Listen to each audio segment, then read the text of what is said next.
Hello, and welcome to my very thorough Elden Ring Nightreign tutorial. I'm making this video because I've gotten a couple of friends into the game, and I just thought it would be helpful to have a thorough explainer that I could show them instead of explaining things to them piecemeal without being able to actually show them.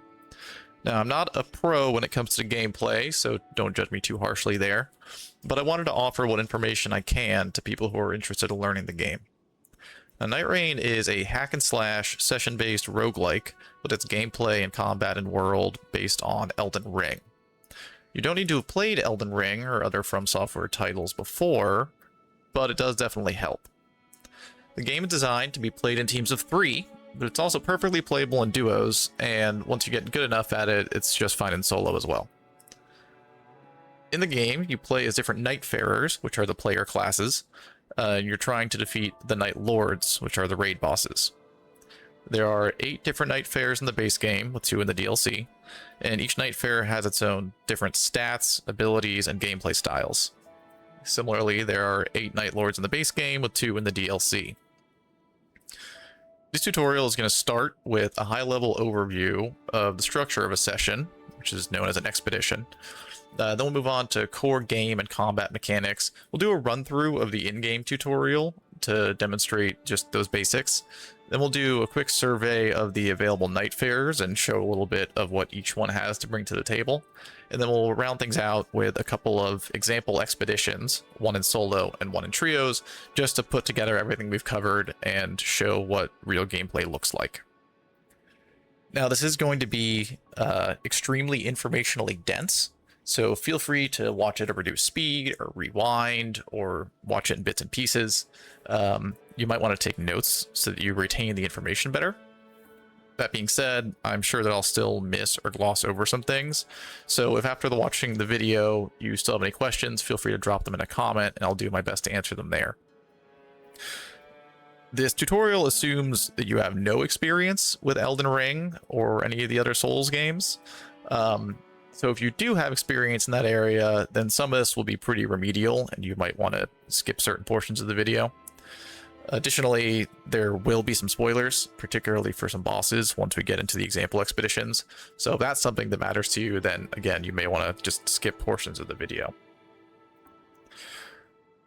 So let's dive in to what the actual structure of an expedition is. Gameplay takes place in the land of Limveld, which is shown here. And the basic level geometry mostly doesn't change. It's the same basic map.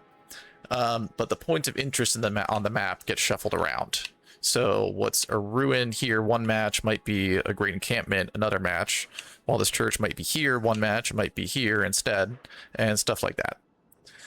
Additionally, there are map variations called shifting earths, and those actually do replace portions of the map, portions of the level geometry, with new elements, new enemies, and new rewards, so they change things up a bit more. Now you'll notice that around the map there's this white ring, and that basically designates the portion of the map that's safe. Outside of that ring, there's a damaging rain called the Night's Tide, which encircles the map, and that ring encroaches and shrinks smaller and smaller as each day of gameplay goes on. Now, the rain is not an insta-kill, but it does deal damage over time if you end up outside of that white ring, and it's not unusual at all to end up in the rain at portions of the game, but when you are out there, you want to make sure you're keeping an eye on your health, keeping an eye on how many heals left, and paying attention to your route to get back into the ring where it's safe, so you don't end up dying in the rain.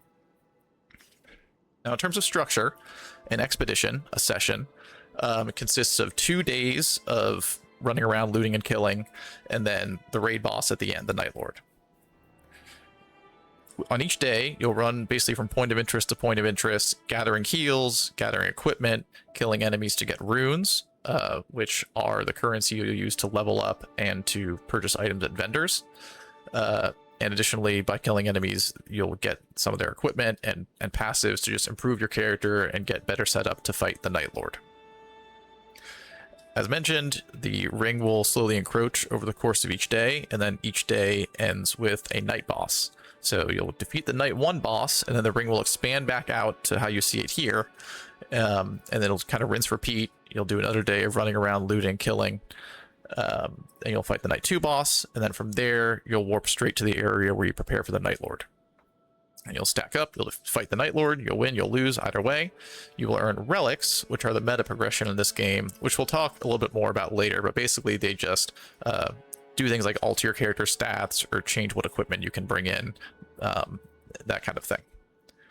So we'll real quick this is a previous expedition I did, and we'll do a quick run through, just watching how that went.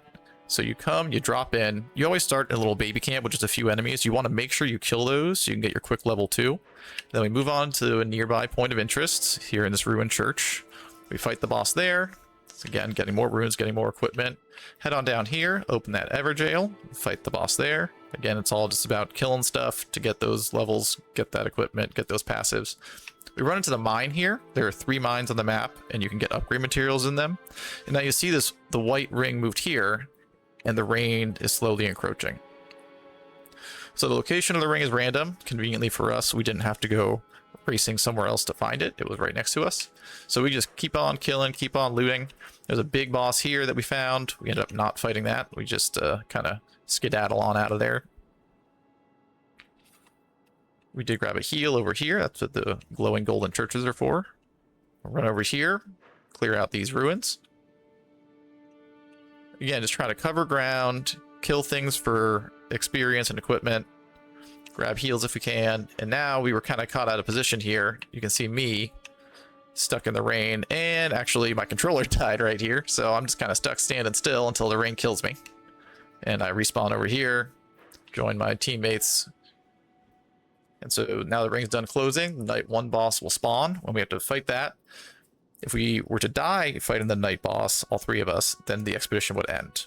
That's the only time the expedition can fail, is when fighting a Night boss, including the Night Lord. So we beat the boss, the ring expands back again. We head towards the castle, which is the big point of interest in the middle of the map. The castle never moves, and there's just a lot of stuff there to be had. So the nice thing about getting most of the errands we cared about done on day 1 is we get to spend most of day 2 at the castle. Again, it's just a high concentration of enemies to give you an opportunity to earn a lot of runes, get a lot of good equipment without having to deal with running over high heaven, which just consumes a lot of time and is not quite as efficient as killing a bunch of stuff in one spot. So the ring starts closing. We're still just going through castle, having a field day with it. And obviously you can see there's large portions of the map that we never even really bothered touching. And that's totally normal. It's virtually impossible to clear the entire map, and there's not really any reason to. So we finished up a castle, we head down south to the lake, fight the boss there, come over to these ruins, clear that out. We still got a little bit of time as the ring's closing, so we just kind of run around, see what else we can accomplish. You really don't want to be left with any downtime. If you're standing twiddling your thumbs, then that's not good. So you want to maximize your productivity. We do manage to get to the ring right as it closes. Night 2 boss spawns. We fight that.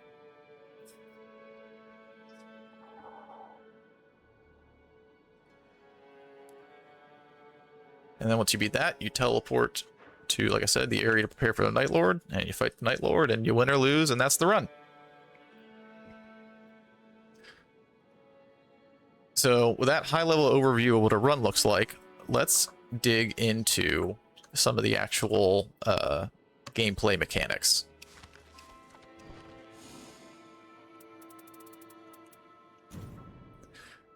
So here in the sparring grounds, you can try out different characters, try out different weapons, and just kind of alter your attributes freely. So it's a good place to just kind of mess around and get the feel for the game.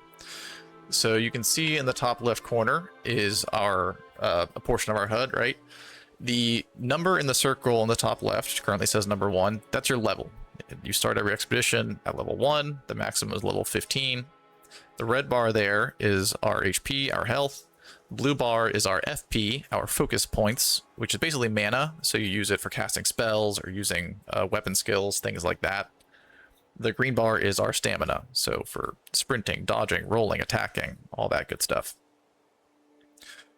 Under the green bar on the left, you have a little flask icon with a number next to it. That's how many heals you have, how many charges of Sacred Flask. So if I drink, the number goes down from 3 to 2. You don't want to be caught out of drink, because then you can't heal, and you'll just be having a bad time.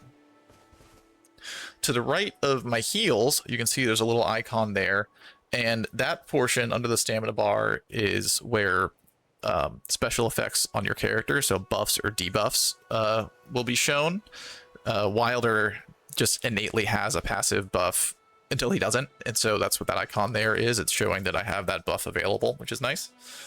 In the bottom left, you can see our equipment HUD. So we have the left hand, which is my buckler, and you can toggle between weapons using the D-pad. Right hand, same thing. You can toggle between weapons. The center is for consumables. We don't have any equipped right now, but you'll see that later. You press up to use a consumable. I don't have some, so I just kind of reach for my bag and can't actually use anything. You press down to cycle through consumables. In the bottom center of the screen, oh, look at that, I just got to heal back. In the bottom center of the screen are the icons for your character skill and your ultimate art. The character skill is the smaller one on the left, the ultimate art is on the right. Every Nightfarer has its own character skill and its own ultimate art. Wilder's character skill is this grapple. And you can see his operates on cooldown, so you use it and the meter becomes empty and then slowly refills. And now it's available again. Some Nightfarers operate on cooldowns, others do not. We'll cover that a little bit later. The right is the ultimate art. Every Nightfarer has their own ultimate art. This is Wilder's. The cool arm explosion thing. Normally, ultimate art operates not on cooldown, but on charge. So you'll use it. It'll become expended. And then you recharge it by basically just performing actions in the game. So like attacking enemies. You can see my art is slowly being charged there. There also is an audio cue to be aware of when your art does become fully charged, if you just want to listen for a second. That's the sound of your art being charged, so try and listen for that audio cue and pay attention to it. To use your character skill, you hold Y and press left trigger. To use your ultimate art, you hold Y and press right trigger.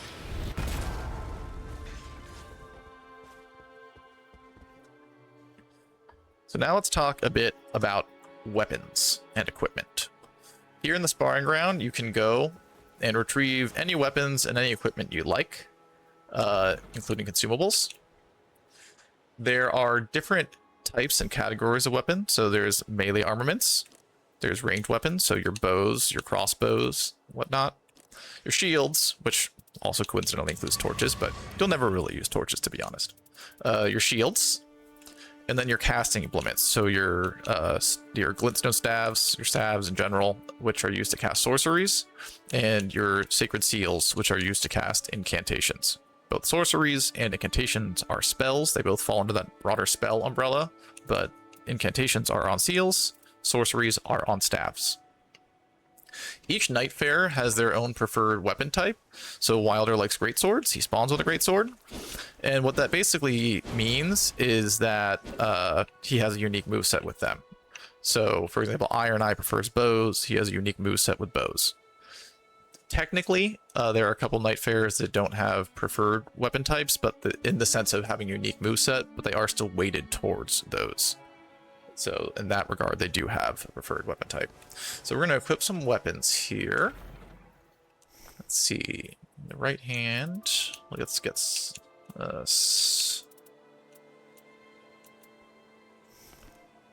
Sure, we'll do that. And we'll do that.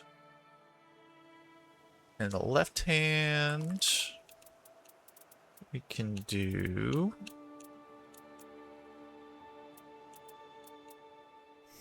this, and we can do this. So you'll notice that the different weapons I have different colors to them, right? So the starting equipment is white. We have a gold here. We have more white. We have some purple. And you'll see in the top right, it says minimum level, and it has an X on it. right now I'm level 1. So I can't use a legendary weapon because you need to be level 10. Thankfully, we're in the sparring grounds. So let's just go ahead and make ourselves level 7.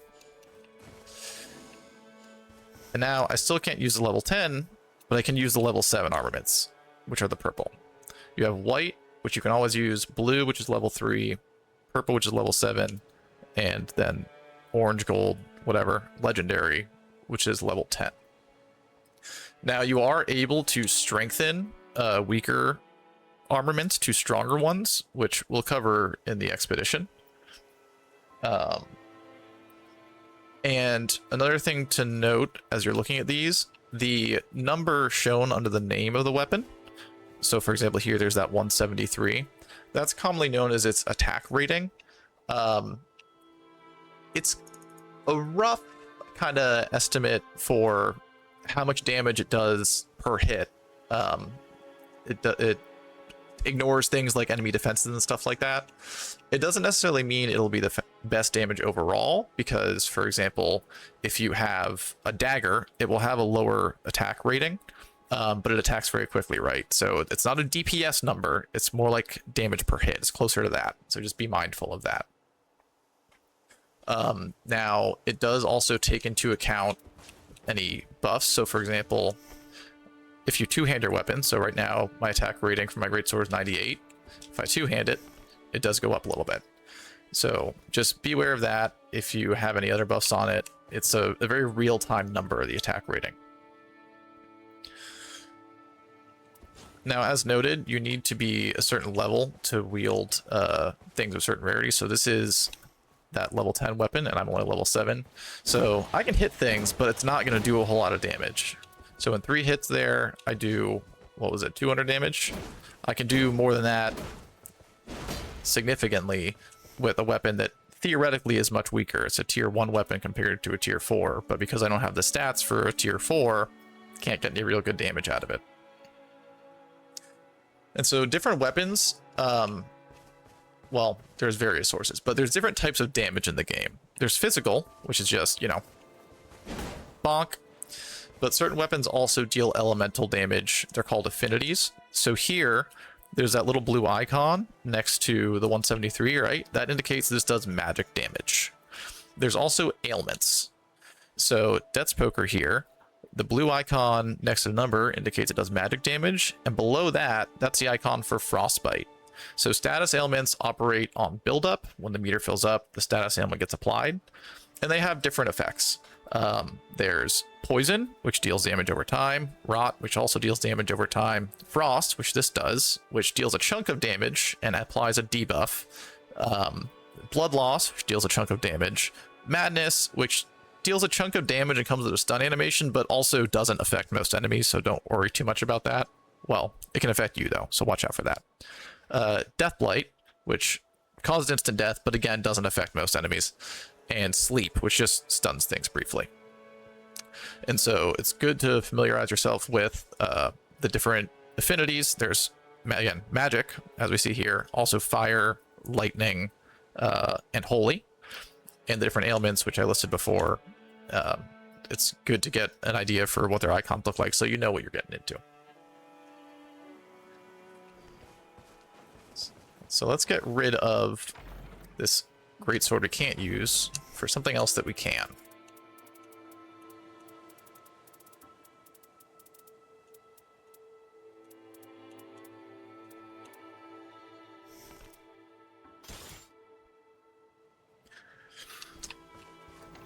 So, managing your inventory. You can have up to 6 armaments equipped at a time. The top 3 are your right hand, the bottom 3 are your left hand. As shown before, you can use the D-pad to toggle between the weapons in each hand.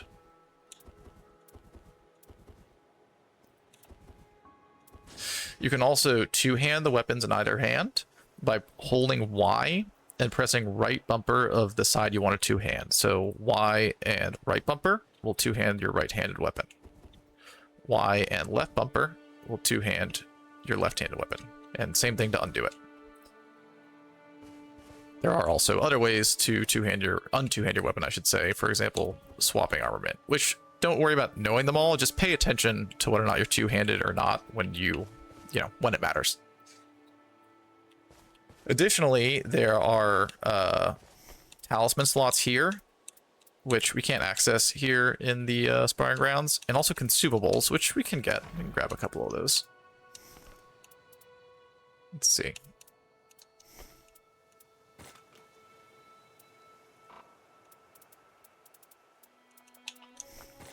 Sure.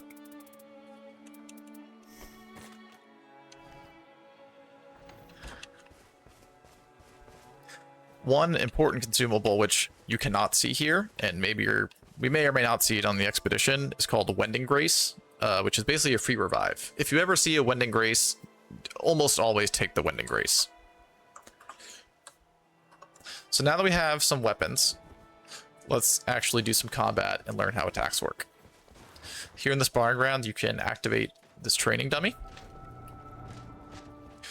You can click right stick to lock onto enemies. Normally you control the camera separately, but if you lock on, the game will basically control the camera for you and you don't have to worry about managing that stick.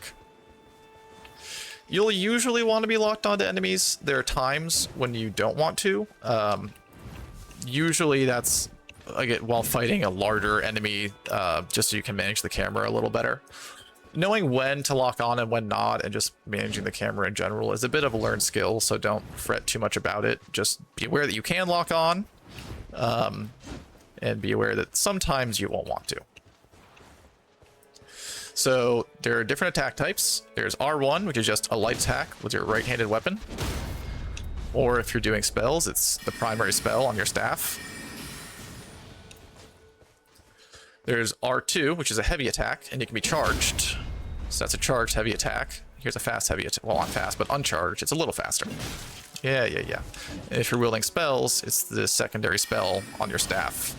So again, here's the primary spell on this staff, and here's a secondary. So that's your R2.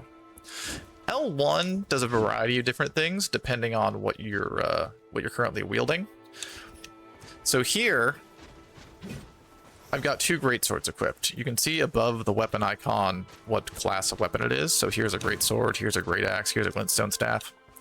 And right now I have Wilder's greatsword out and Death's poker. You can tell those are the weapons actually out because they had the little shield icon on them. So these are both greatswords. When you have two of the same weapon type, L1 attacks with both of them, commonly known as power stancing. The game just calls it wielding two armaments.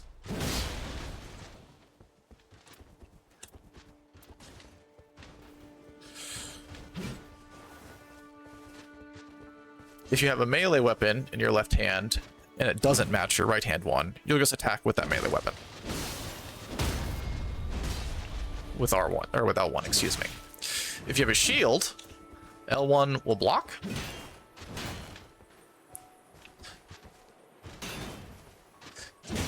Oopsie.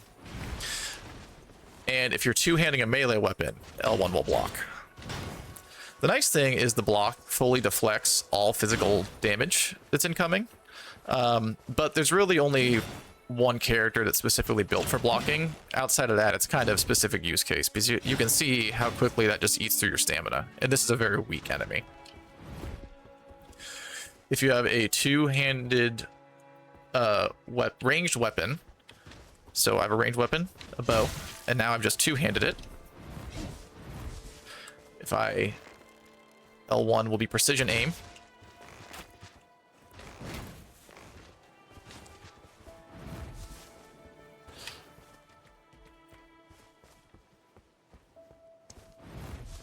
And going back real quick to power stancing. It doesn't matter if the weapons are the same rarity. You'll see here there's a blue one and a purple one. All that matters is that they're the same weapon type, so two greatswords. If I had a separate great axe, I could power stance the great axes instead. There are a very select few, I'm only aware of two of them, weapons that don't power stance with matching weapons. Don't worry too much about that. You're not that likely to find them, but they do exist. The L2 also varies based on what's in your left hand. So if you have a staff or a seal, so one of these, or a seal, it will basically do the same thing as in the right hand. It'll be L1. Well, I'll just show you. L1. L1 will be primary spell. L2 will be secondary spell. If you have a melee armament or a ranged weapon, so let's put that bow back. You'll just attack. Which I glossed over, but it's the same thing if you have a ranged weapon in the right hand. It will be attack.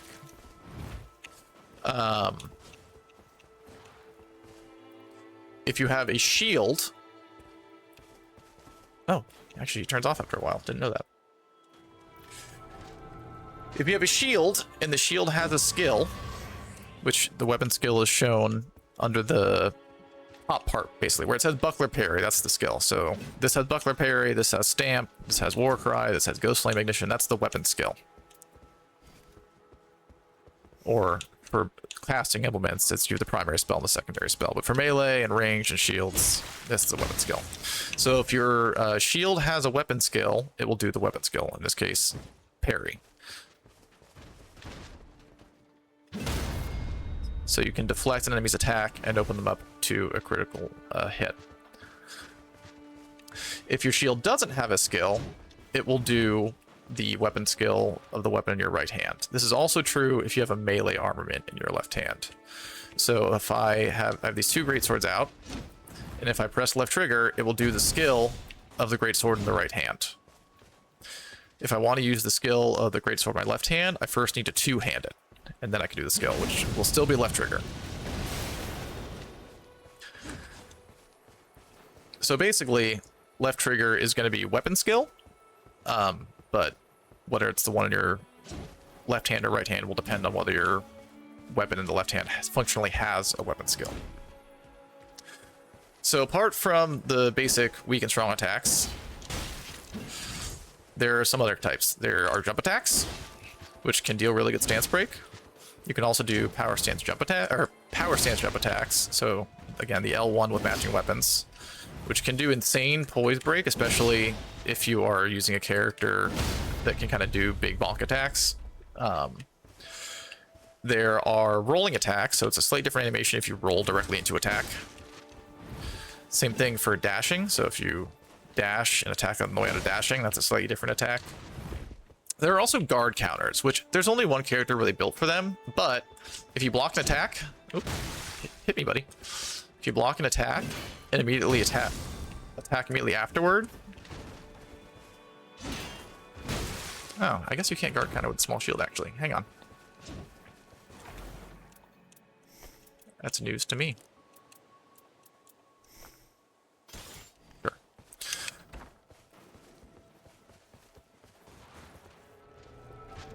You block an attack.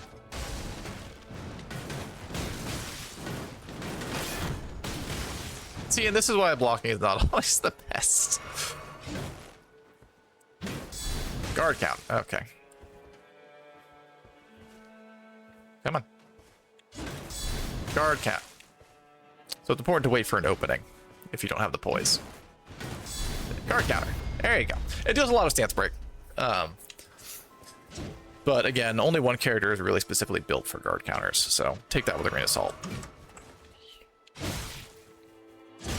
Now, I mentioned stance break, and you keep hearing the sound, probably. But stance break, apart from their actual health bar, which is the red bar above them, enemies have a separate stance meter. And when you break their stance, which, as we saw, guard count is really good for, actually. Well, that was me getting stance broken.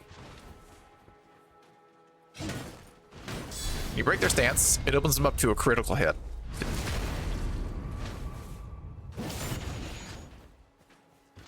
And you can land a critical hit on enemies from the front or from the back, but they do deal more damage from the front. So if you're able to get to the front, try and do that. Also, I should clarify, some larger enemies you can only crit from the front in a specific spot, which will be glowing orange, so hard to miss. But make sure you're listening for that sound, though. That stance break sound. Again, power stance jump attacks with the right characters will, oopsie, if you spam them, get you a stance break before too long. So now that I've gotten beaten up a lot, let's talk about how to actually handle enemy attacks. The most obvious way is just spacing and positioning, you know, just be far enough away and the enemy won't hit you. So you come to attack, I'm just going to back away a little bit, easy peasy. Another way that is kind of core to gameplay is rolling. So when you roll, you have iframes and vulnerability frames where even if an attack hits you, it won't damage you. A core part of the gameplay is learning how to abuse that and rolling through attacks. So I just rolled into that, and I rolled into that, and even though the hitboxes collided with me, they didn't hurt me. And so you can use rolls to get into position to counterattack. Whereas if I'm backing away, well, it'll keep me safe, but won't give me a lot of opportunities to actually hit anything. Now, on the topic of iframes, you also do have iframes while doing your ult. So if he tries to hit me right now, and I'll try an ult. Come on. So he's poking me, but it doesn't matter. Boom. However, the iframes from your ult, certain grabs can kind of override them and you could still get grabbed. So try not to iframe through grabs with your ult. You can dodge just fine through grabs. In fact, it's a special animation for it. And doing so charges your ult a little bit. This fella, unfortunately, doesn't have any grabs to show that off, but we'll probably see some later.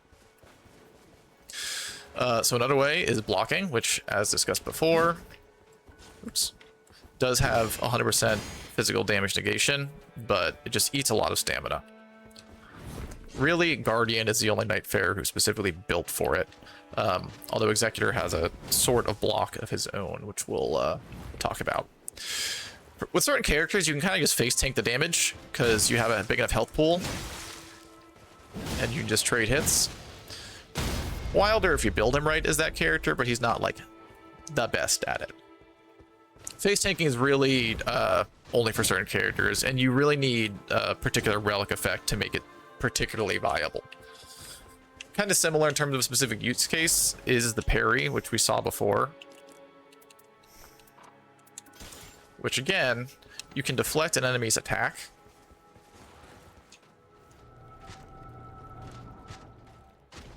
Oops, early. Oh, not early, I just didn't have the shield out. Come on. I don't know this dude's moves at all, because I never go here. Parry opens him up to a crit. Parrying is, to be honest, though, not all that useful. Most shields you find aren't going to have it. Wilder's Buckler is pretty much the only reliable way to get it. So, you know, if you load in with Wilder, it's worth holding on to it for a bit in case the situation calls for it, but it's going to be pretty unusual that parry is your answer to things, to be honest.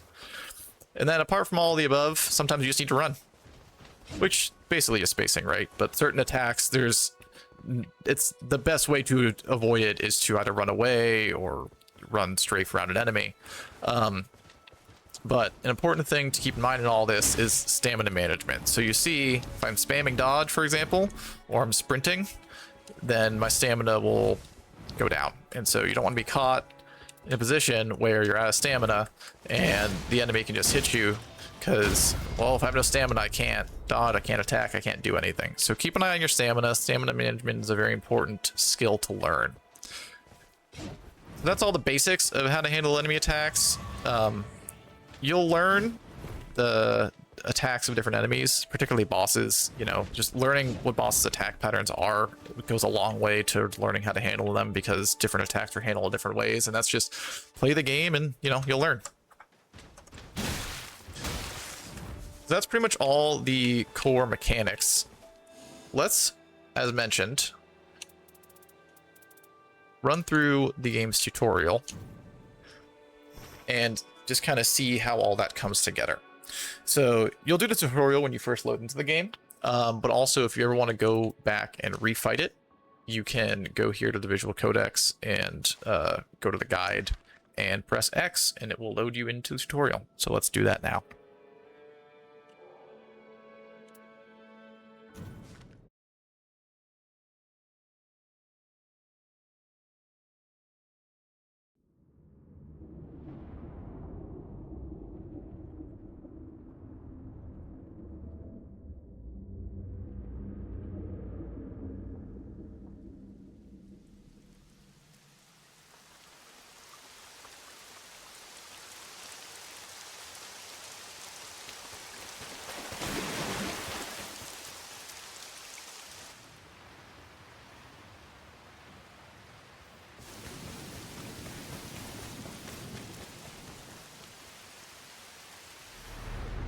So there you go.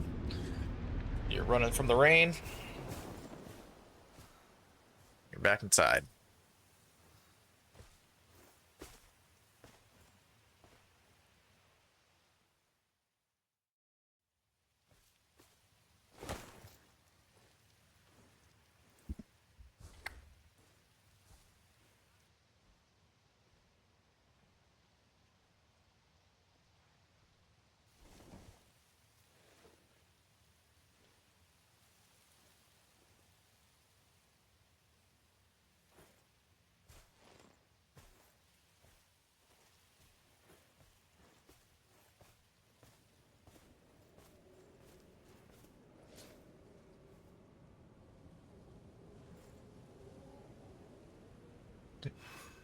So here we go. The game will communicate for us. Left stick is move, click left stick to sprint, right stick is control the camera. As shown before, X is heal, and you have your number of flasks shown in the corner. Right bumper to weak attack. Right trigger, strong attack. Oh look, a crit. Killing enemies. And you see that earned us runes in the top right. That's one thing we didn't have access to see in the sparring grounds, but that's the number in your top right as it shows your available runes. Again, characters have their own skills. Using the map. Yeah, so here's the map. So you can see this is still Limveld. It's that same kind of level geometry we saw before, if you remember. We've just kind of been cordoned off to a small portion of it for the sake of the tutorial. If I wanted to run out there, I could, but the rain would get me, so we're not doing that.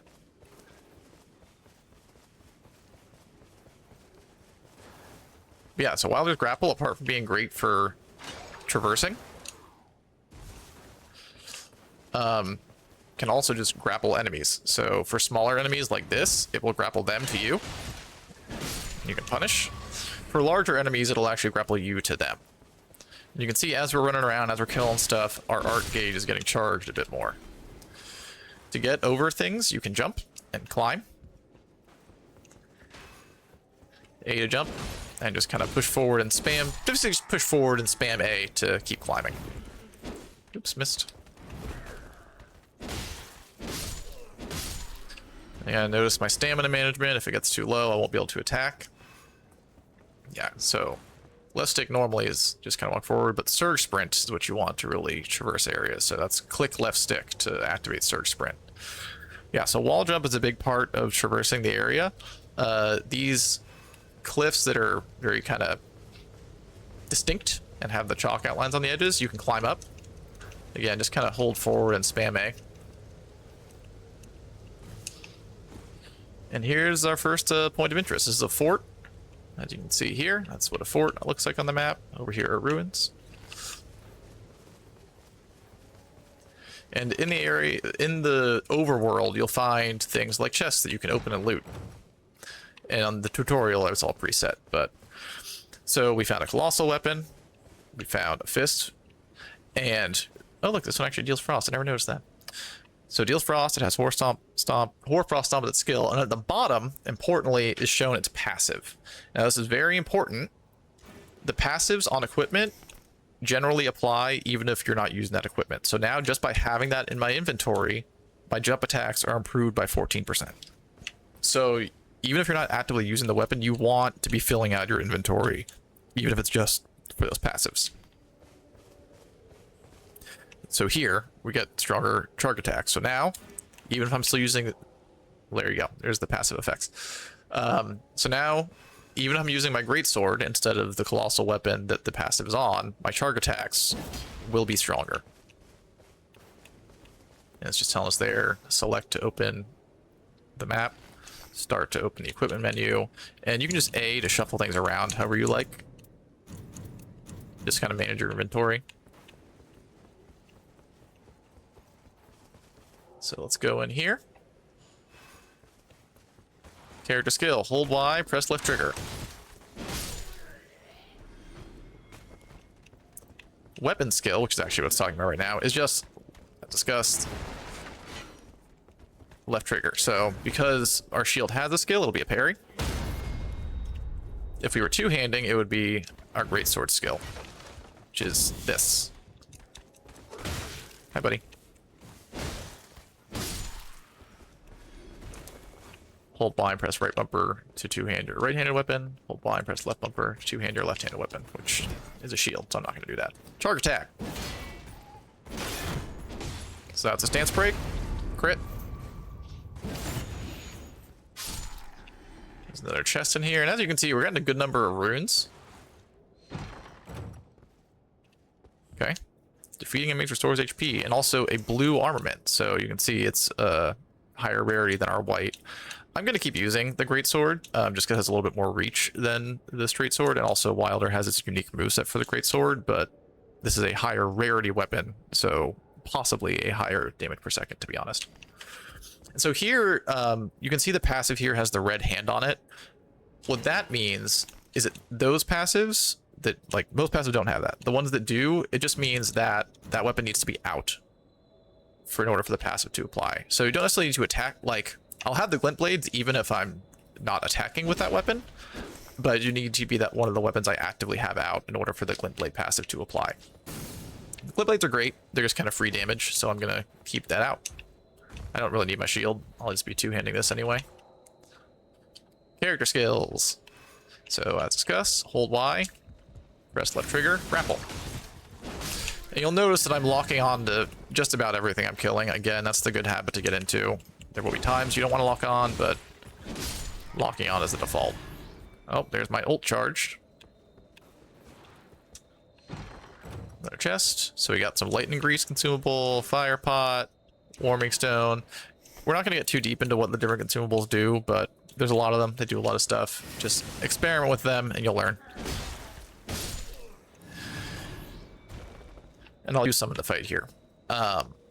So now you'll see we started the tutorial at level 5. If you look in the top left, we're level 5. And now we have that flashing up arrow next to it. What that means is we have enough runes on our person to level up. So we have 27,600 runes right now, and that's more than enough. Or maybe exactly enough. I'm actually not sure. Let's find out. But it's enough anyway to get us from level 5 to level 6. You'll do that at Sites of Grace, like this one, which is where you level up, and also just coming near them will replenish your health, replenish your heals, replenish your FP. They're just checkpoints, basically.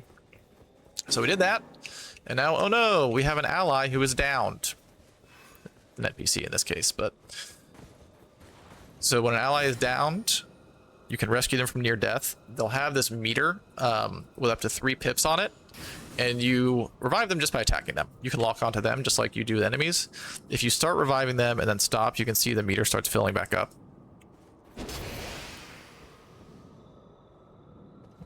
My glint blades actually might finish the revive here. Yep. Okay.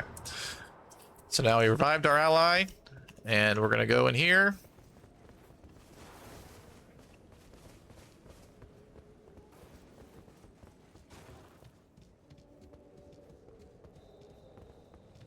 I have thee now. And it's tutorial boss time. I will probably die here, to be honest. I'm just not that practiced at this.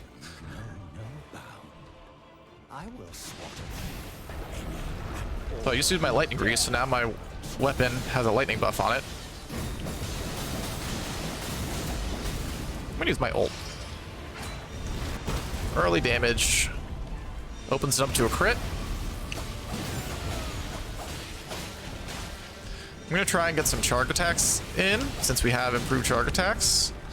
Also, don't be afraid to grapple. Like I said, for bigger enemies like this, it'll bring you to them. So I'm staying close, but I'm avoiding damage by dodging. Or not, in that case. And now the tutorial very kindly fully charged my art for me again, so I can just ult right now. Had to free aim that one a little bit. Crit again. Here, have a fire pot, buddy. Let's heal. Okay, so she's downed. And you'll notice that this time she has an extra pip on her. Okay.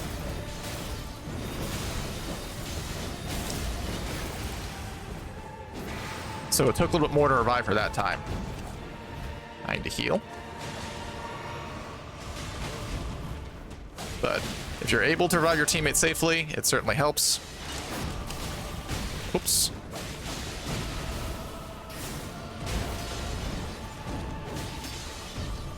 trying to do charge attacks to hopefully get some stance break in, like that. Jump attacks would also work well for that, but I'm just in a charge attack kind of mood. Let's top off our health. So I'm out of heals now, but he's almost dead, so. Oh, yeah. Okay.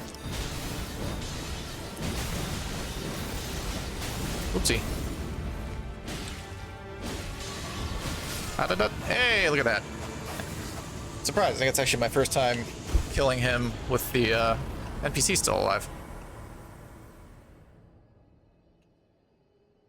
And so that's a tutorial. So again, you just saw kind of the core gameplay mechanics in play, and that's a taste of how it comes together. We'll get more into it during the actual expedition, then you'll see how it really comes together, but you start to get an idea for it. In particular, the passives and the looting, which are what you're doing most of the expedition, right? You're running around trying to find better passives and better weapons and all that. Let's wrap this up.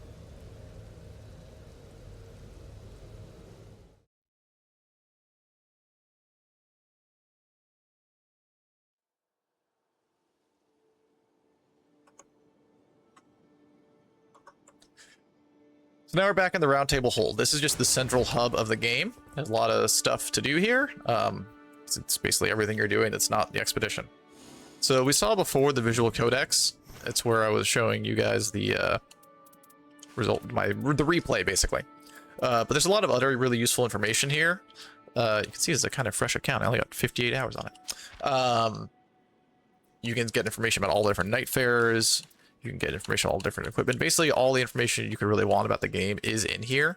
The guide in particular is very useful, not least because it has the map key here. So if you're wondering what all those different icons on the map are, they're right here for you. So it's a good place to come if you're just kind of wondering, what's this? There's all sorts of information in the visual codex for you. So now we've done a tutorial, let's go back to the sparring grounds and we'll do a quick survey of the different Nightfarers. Actually, for Wilder, since we saw him a bit before, let's slap some relics in right quick. We'll get into the weeds of relics a bit more later. For now, I'll just show how different relics can make the game play.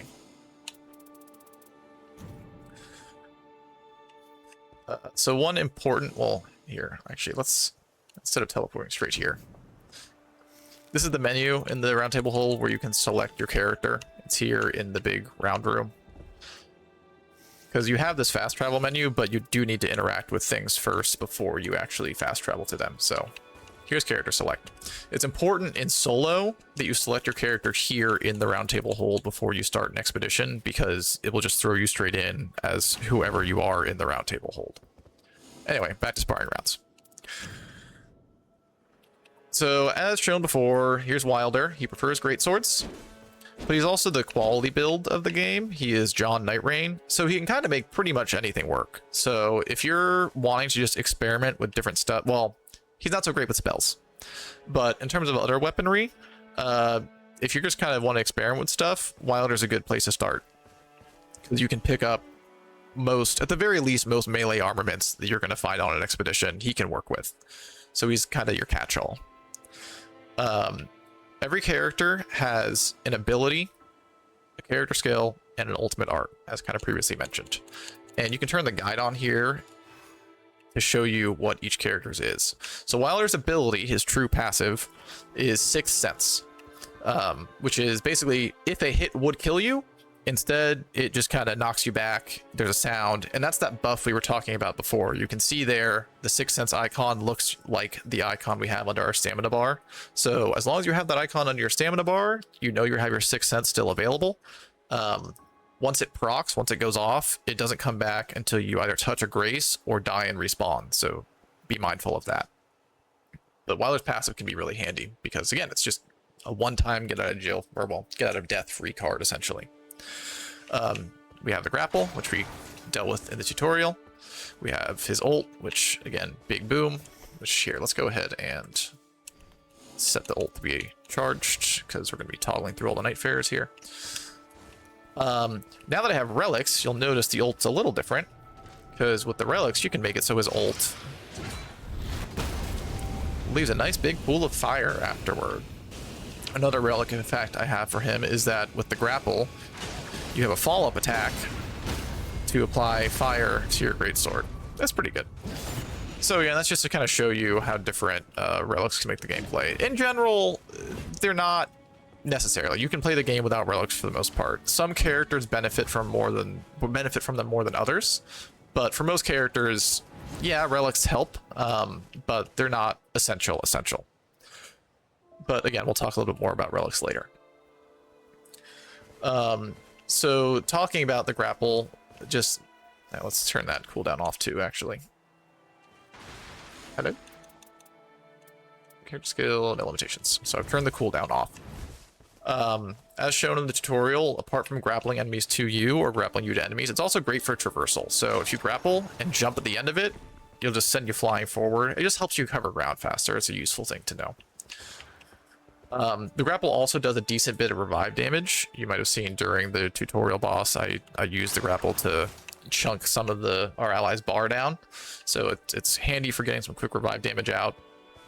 And then, of course, there is the ult, which, as we've shown, damages enemies a lot, but also useful to know it is basically an automatic 2-bar revive. So enemies can be down with 1 pip, 2 pip, or 3 pip, and it will automatically revive an enemy at 2 pips. Also important to know, Wilder's ultimate, can be charged. If you don't charge it, it goes off a little faster, but it also leaves you with some arc gauge left over. So watch. So there we go. It went off a little faster, and I still have some arc gauge left. The downside is it doesn't do quite as much damage or quite as much stance break. Usually, you'll want to fully charge it, but like if a fight's almost over, or you are fighting an enemy that you're afraid is going to run away before you have time to fully charge it, then you might want to just pop it off really quick. So that's pretty much Wilder, in combination with what we saw before. So let's start flipping to the other ones. Let's do Guardian next. So as I referenced, there's only one Nightfarer that's really built for blocking, and that's Guardian. You can see his passive is called Steel Guard. So while you're guarding, if you basically just dodge in a direction, you enter Steel Guard.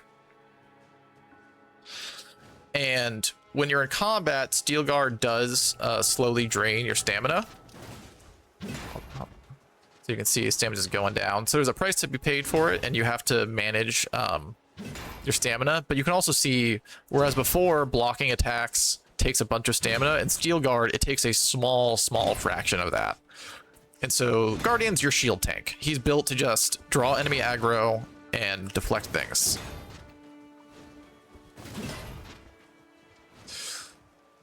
But notice it's only in Steel Guard. So if I block normally, it still does take a good chunk of... I mean, he can still block better than a lot of characters, but like here's Steel Guard. Well, hang on, let's so that's a Steel Guard block, that tiny little sliver of yellow, versus a regular block. Again, Steel Guard is a fraction of the cost. His character skill is a little whirlwind thing. Woohoo! Which can throw enemies up. You can also get a relic that makes it last longer and kind of knocks enemies around instead. It's pretty fun.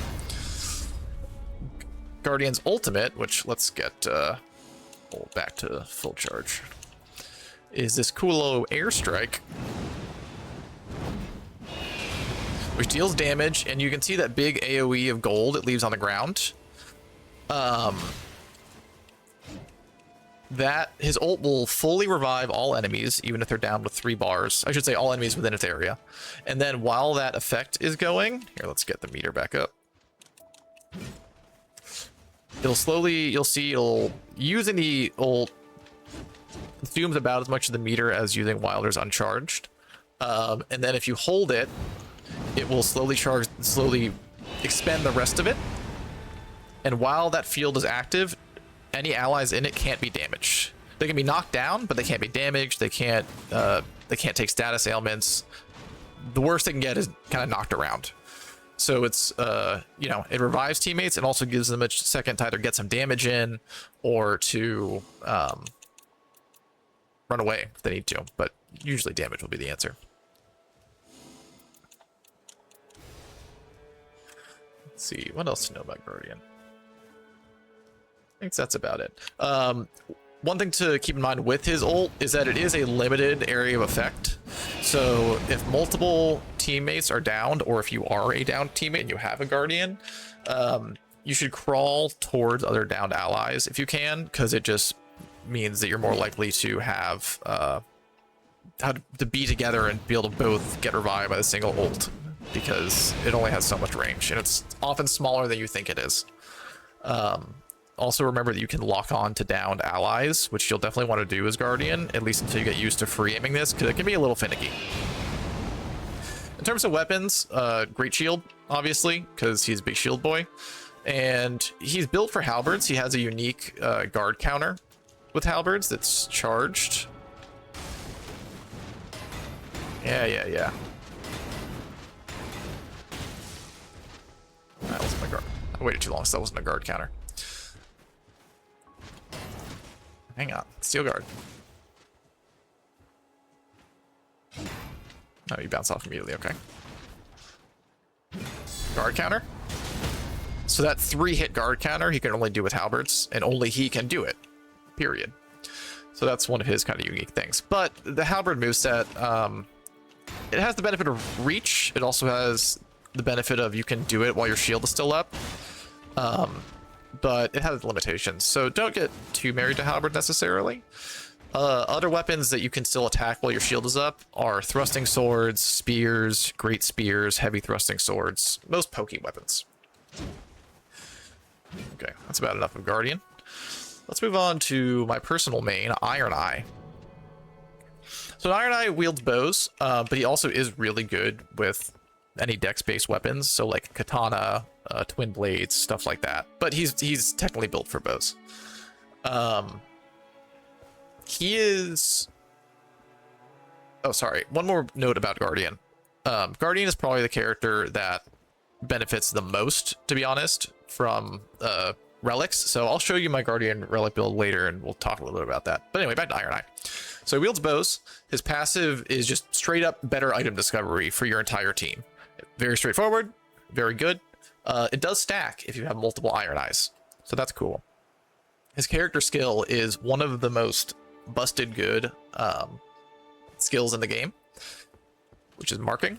You do this dash, which puts that X on enemies, and basically if an enemy takes enough damage, the mark will pop, deal a huge chunk of damage, and also at least a minor stagger to the enemy, sometimes a full stance break to the enemy.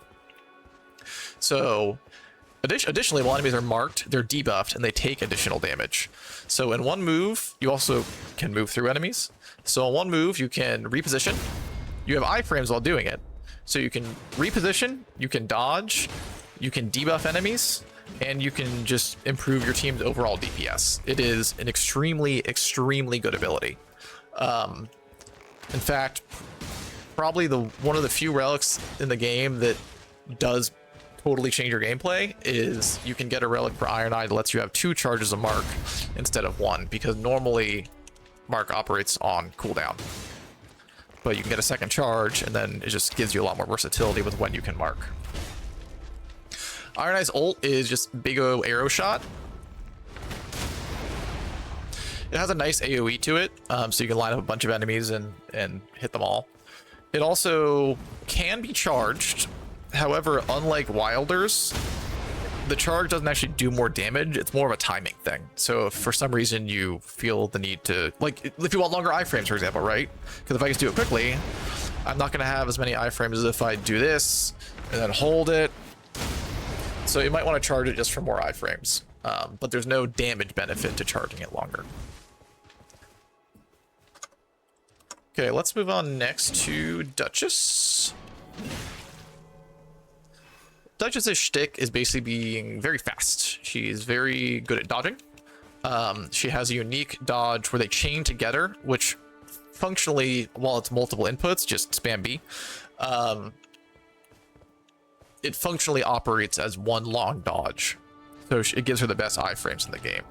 Like, you can just kind of... It also doesn't use much stamina. Can't touch me, can't touch me. Okay, well, he got me. That's fine. she wields daggers by default, but again, kind of like Iron Eye, she's good with dex weapons in general. So katana, twin blades, thrusting swords, all that kind of light stuff. Her skill is very good. It's called Restage, and it basically just replays damage that nearby enemies recently took. So if I just, well, here, let's get his health bar back to full. How does that? There we go. Okay. So if I just smack him a couple times, and then restage, boom. It basically just replays, and they take about 50% of the damage they just took. So you definitely don't want to be sitting on it. You want to be using that pretty regularly. There might be times where you like know a teammate's about to ult or something, and so you save it for that big chunk of damage, but just make sure you're not constantly waiting for the perfect time and as a result never using it. Duchess's ult just makes the whole team within an area of effect anyway invisible. Now enemies will still attack. If you attack them, they'll just attack wherever you attacked from basically, and you still can take damage. So it doesn't make you immune. It just makes it so the enemies can't find you for a bit, about, I don't know, 10 or 15 seconds. So it could give you a good opportunity to get in, and something actually we haven't talked about, which is you can backstab some enemies. So it's an opportunity to get in and do that nice and easy. But really, Duchess's core value to the team, honestly, is in her restage, because that just can significantly improve a team's overall DPS. Another thing to note is if you do activate your finale, your cloak, it's one of the things it is good for is an opportunity to revive teammates without being interfered with. But note that teammates who get revived while it's active will not themselves be cloaked, so they'll just immediately take the aggro basically. Another thing to know about the restage, hit me. Well, it doesn't really knock you around, so it doesn't really help, but it can be activated at any time. Actually here, what we can do is, or let's backstab. Let me backstab you. So I can restage even though I'm in the middle of that. Basically, if the meter is there, you can restage. It doesn't matter what you're doing. If you're getting knocked around, if you're getting eaten, if you're in the middle of critically hitting something, you can always do restage if the meter is available to you. So your timing for it is very flexible. Okay. Next up, Raider. Raider is big bonk man. When I was talking about face tanking and power stance jump attacking, this is who I had in mind. In fact, let me just go ahead and grab him a second weapon, because he's just so much more fun with it. Wilder, you can do power stance with Wilder, but he also works very well two-handing. So, but Raider is power stancing is his bread and butter. Specifically, power stancing big weapons. So colossal weapons, great axes, great hammers, colossal swords, basically. Big bonk. Just deal a ton of stance break, a ton of damage. He can stun lock a lot of enemies. He also has just a lot of poise, and so he can just kind of keep attacking even if things are hitting him. That's kind of his shtick. In fact, so much so, his character skill is this punch. And I'm gonna need to let this guy beat up on me a bit here. His punch actually gets more charged up the more damage he takes. So eventually here there will be an audio cue, and then you'll get kind of steamy as Raider. Unless that's a relic effect I'm thinking of. I don't think so. Ignore that red. That's oh, actually no, I think that is a thing. I don't know, whatever. There you go. Yeah, so bigger punch. Boom. Yeah, okay. So he's literally built for taking damage. I mean, still trying to avoid damage where you can, just because health is limited. But he can take damage better than most. And when I mentioned earlier a relic effect that's for face tanking, what it does is it makes it so if you get hit, you can very quickly get that health back just by hitting an enemy. So it's colloquially known as rally. The game calls it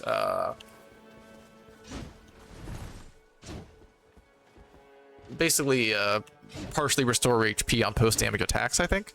But rally is what it's typically known as, and rally is pretty core to Raider's gameplay because you can just stand there and slam stuff.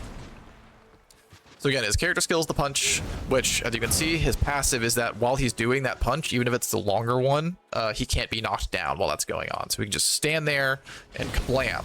He also can't be killed while it's at... Well, that's not true. But he can, kind of like Wilder's Sixth Sense, he can survive one hit that would otherwise kill him while he's doing his punch. His ultimate is this, Totem Stella. Big old pillar pops out of the ground. Also, while it's there, it buffs all nearby allies, including yourself. So you just do more damage. Now, a thing about it to note is if you're not careful, you can trap the enemy in it. Well, apparently not so much in here. But it's very easy to do on an expedition, and that can be annoying, because then you and your teammates can't really get to the enemy, and you're wasting time. So a good practice to get into, if you're going to play as Raider, is, okay, so there's the enemy I want to ult on. I'm just going to do a 180 and then do the ult.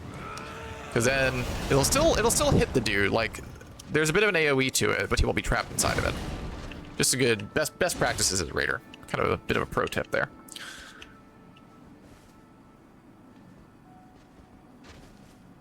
Okay, let's see. Who do we want to cover next? Let's do Recluse. So Recluse is one of the two core spellcasters. She does sorceries, so she has a glintstone staff. She did not spawn with any melee armaments. There are some armaments that scale with intelligence, which is her main stat, and she can get by with those. She has slightly better iframes on dodge than most characters. Not as good as Duchess, but still decent. Now, you'll find different staves in the game, and how the staves work is every one... No, that's not what I wanted. Every staff has one spell, which is the spell you'll attack with right bumper or left bumper, depending on which hand it's in. Primary spell, basically. And the primary spell is based on what the actual staff is. So Recluse staff will always have Glintstone Pebble as its primary spell. Staff of Loss will always have Night Comet as its primary spell. Carrion Regal Scepter will always have Rinaldo's Full Moon as its primary spell. You'll notice here in the sparring grounds, the secondary spell is always a Glintstone Arc. On an expedition, it's randomized. So on an expedition, the secondary spell on any given staff can be any of these sorceries. And in terms of learning what sorceries do what, you can test them all out here, because, at least I think you can. Yeah, because you can equip it to a staff, basically, right? That's how that works. Yeah, so now I have that sorcery on here. So if you ever want to test out what a sorcery does, you can just apply it here. So that's just a little faster than her other one, right? And you'll see that casting spells consumes mana, right? The FP. My blue bar is going down. Recluse's skill is, or her passive rather, is that when she uses her skill, she absorbs FP. So you can see, let me get a second staff with a different spell.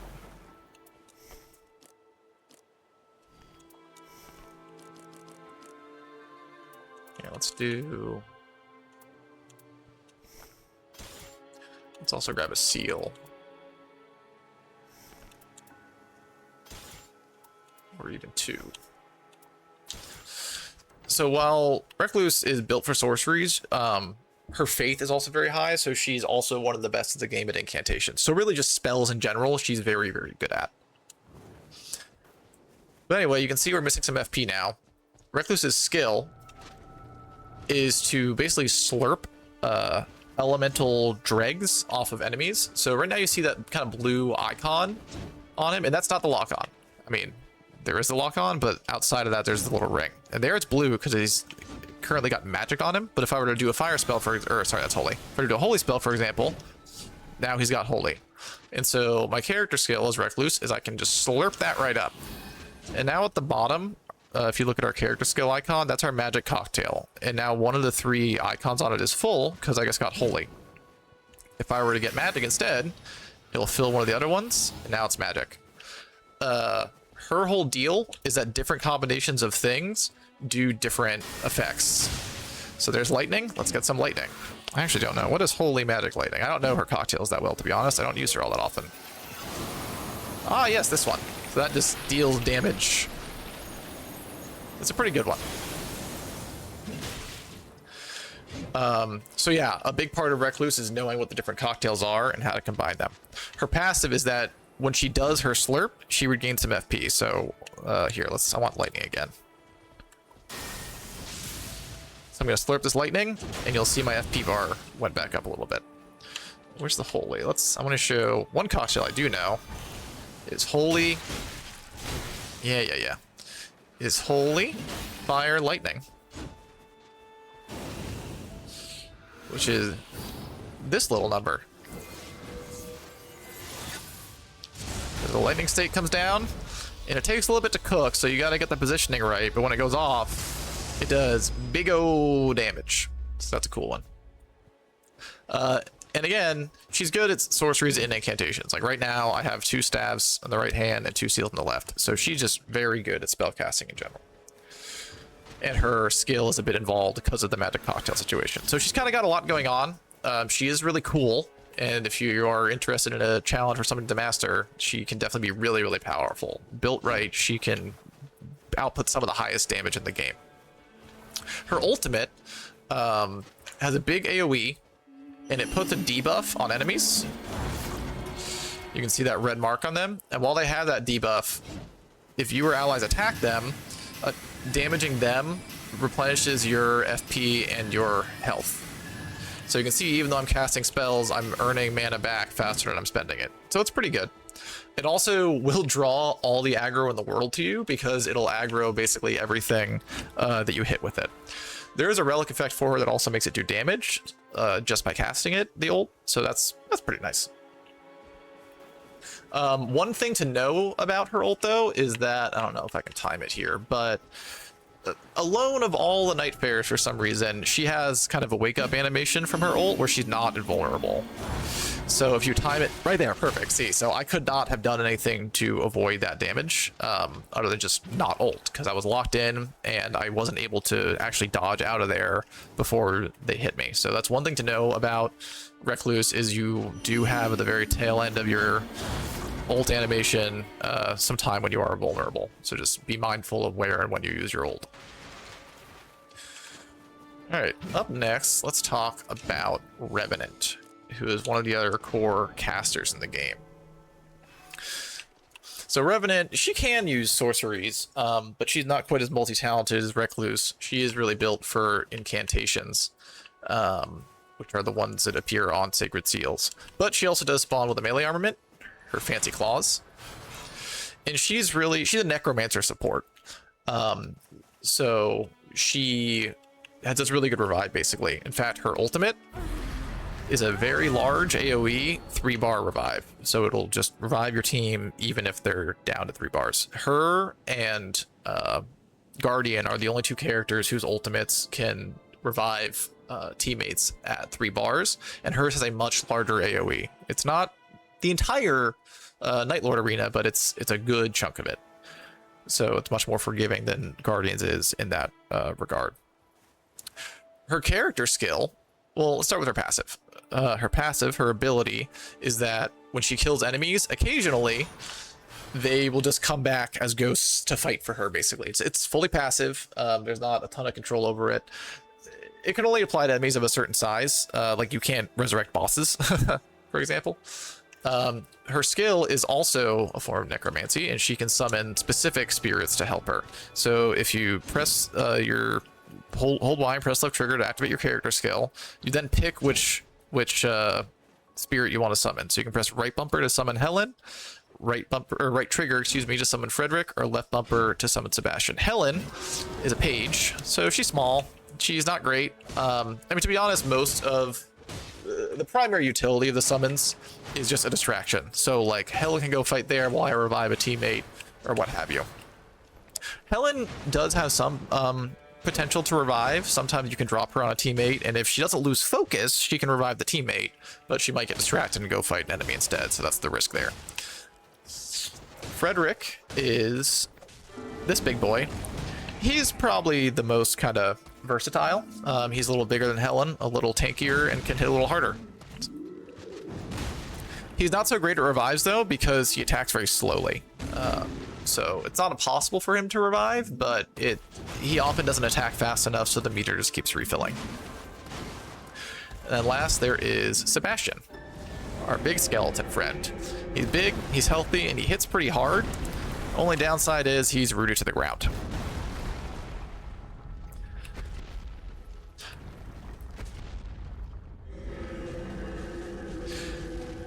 There's also a relic effect you can get for Revenant, where when you ultimate,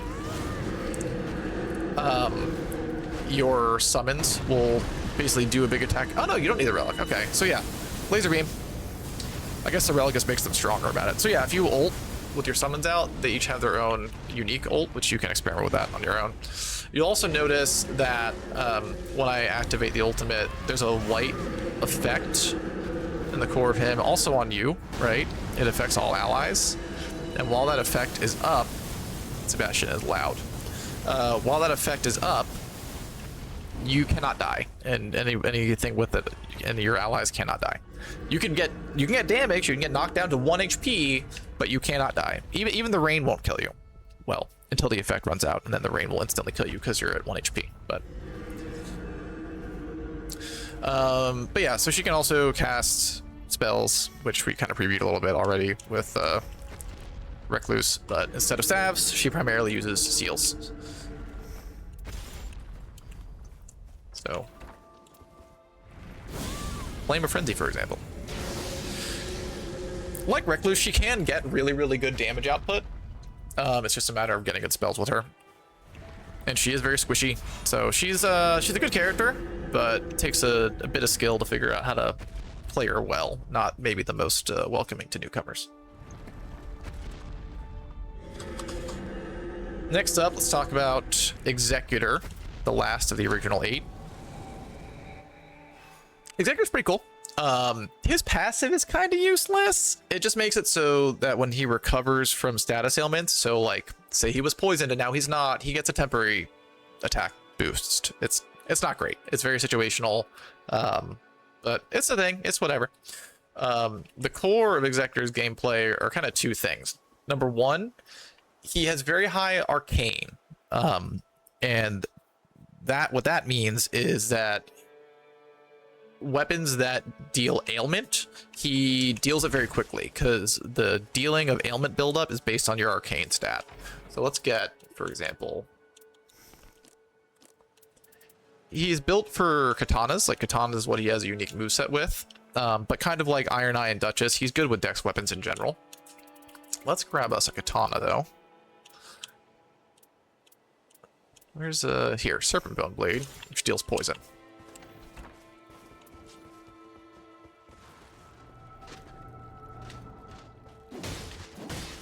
There we go, 2 hits and the enemy's poisoned. Most other Nightfarers would take 3 or 4, so he's very, very good with armaments that deal ailment buildup. That's one of his core things he's got going for him. His character skill's very interesting. If you've ever played Sekiro Shadow Die Twice, it's basically the deflect from that. But you pull out this cursed sword. The one downside is you can only walk slowly. You can't dodge. The dodge is still fine. But if you were to sprint, you would put the sword away. So your movement is limited. But while you have the sword out, you can press left bumper to block. Just like if you were two-handing a weapon. But if you press left bumper exactly as an attack is coming in, you instead do these perfect deflects, and you can see the sparks coming off and also the aggressive audio cue. And it charges the sword after a while. You see now the cursed sword is glowing yellow, and so when you can do a strong left trigger to unleash that power. You can also do a left trigger slash whenever, but obviously you really would rather do it when the sword is charged. Additionally, just deflecting does deal stance break to enemies. Well, I don't know how, does that still work in the sparring rounds? Or is it different here? Because I feel like you normally would stance break. Now let's just block a little bit more and see. I wonder if it doesn't work in the sparring grounds.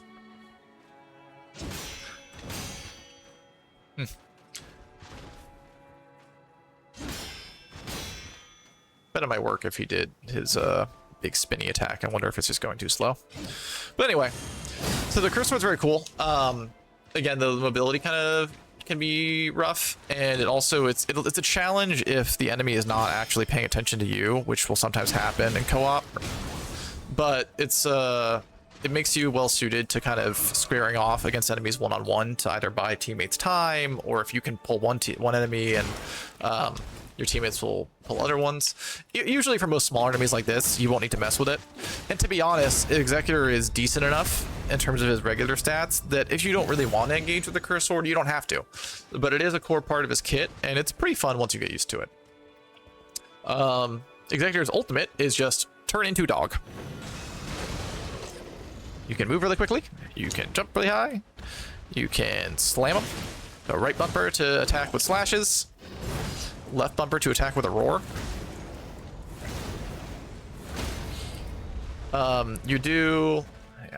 You can transform back at any time, I guess basically pressing the ult button again. So again, that's Y and right trigger. And let's change the meter back to standard. When you transform, it'll show you basically kind of like Guardians. It'll show you how much time you have left, so it'll slowly go down. If you want to transform back soon, you can, and you'll be left with some meter. Let's charge it real quick. And if you want to do a big strong attack on the way out, so say I just want to slam a bit, so keep an eye on that meter. He can knock enemies down real good. You are not immune to damage in this, but you can't die. An attack that would kill you will instead just knock you out of the ult instead. If you pull left trigger, you just big slash to transform out of it. Importantly, that big slash will transform you out of it whenever. So if I just pop my ult and then immediately press left trigger, well, guess what? I'm immediately transforming. So be careful about fat fingering or accidentally hitting left trigger when you don't actually want to get out of your ult.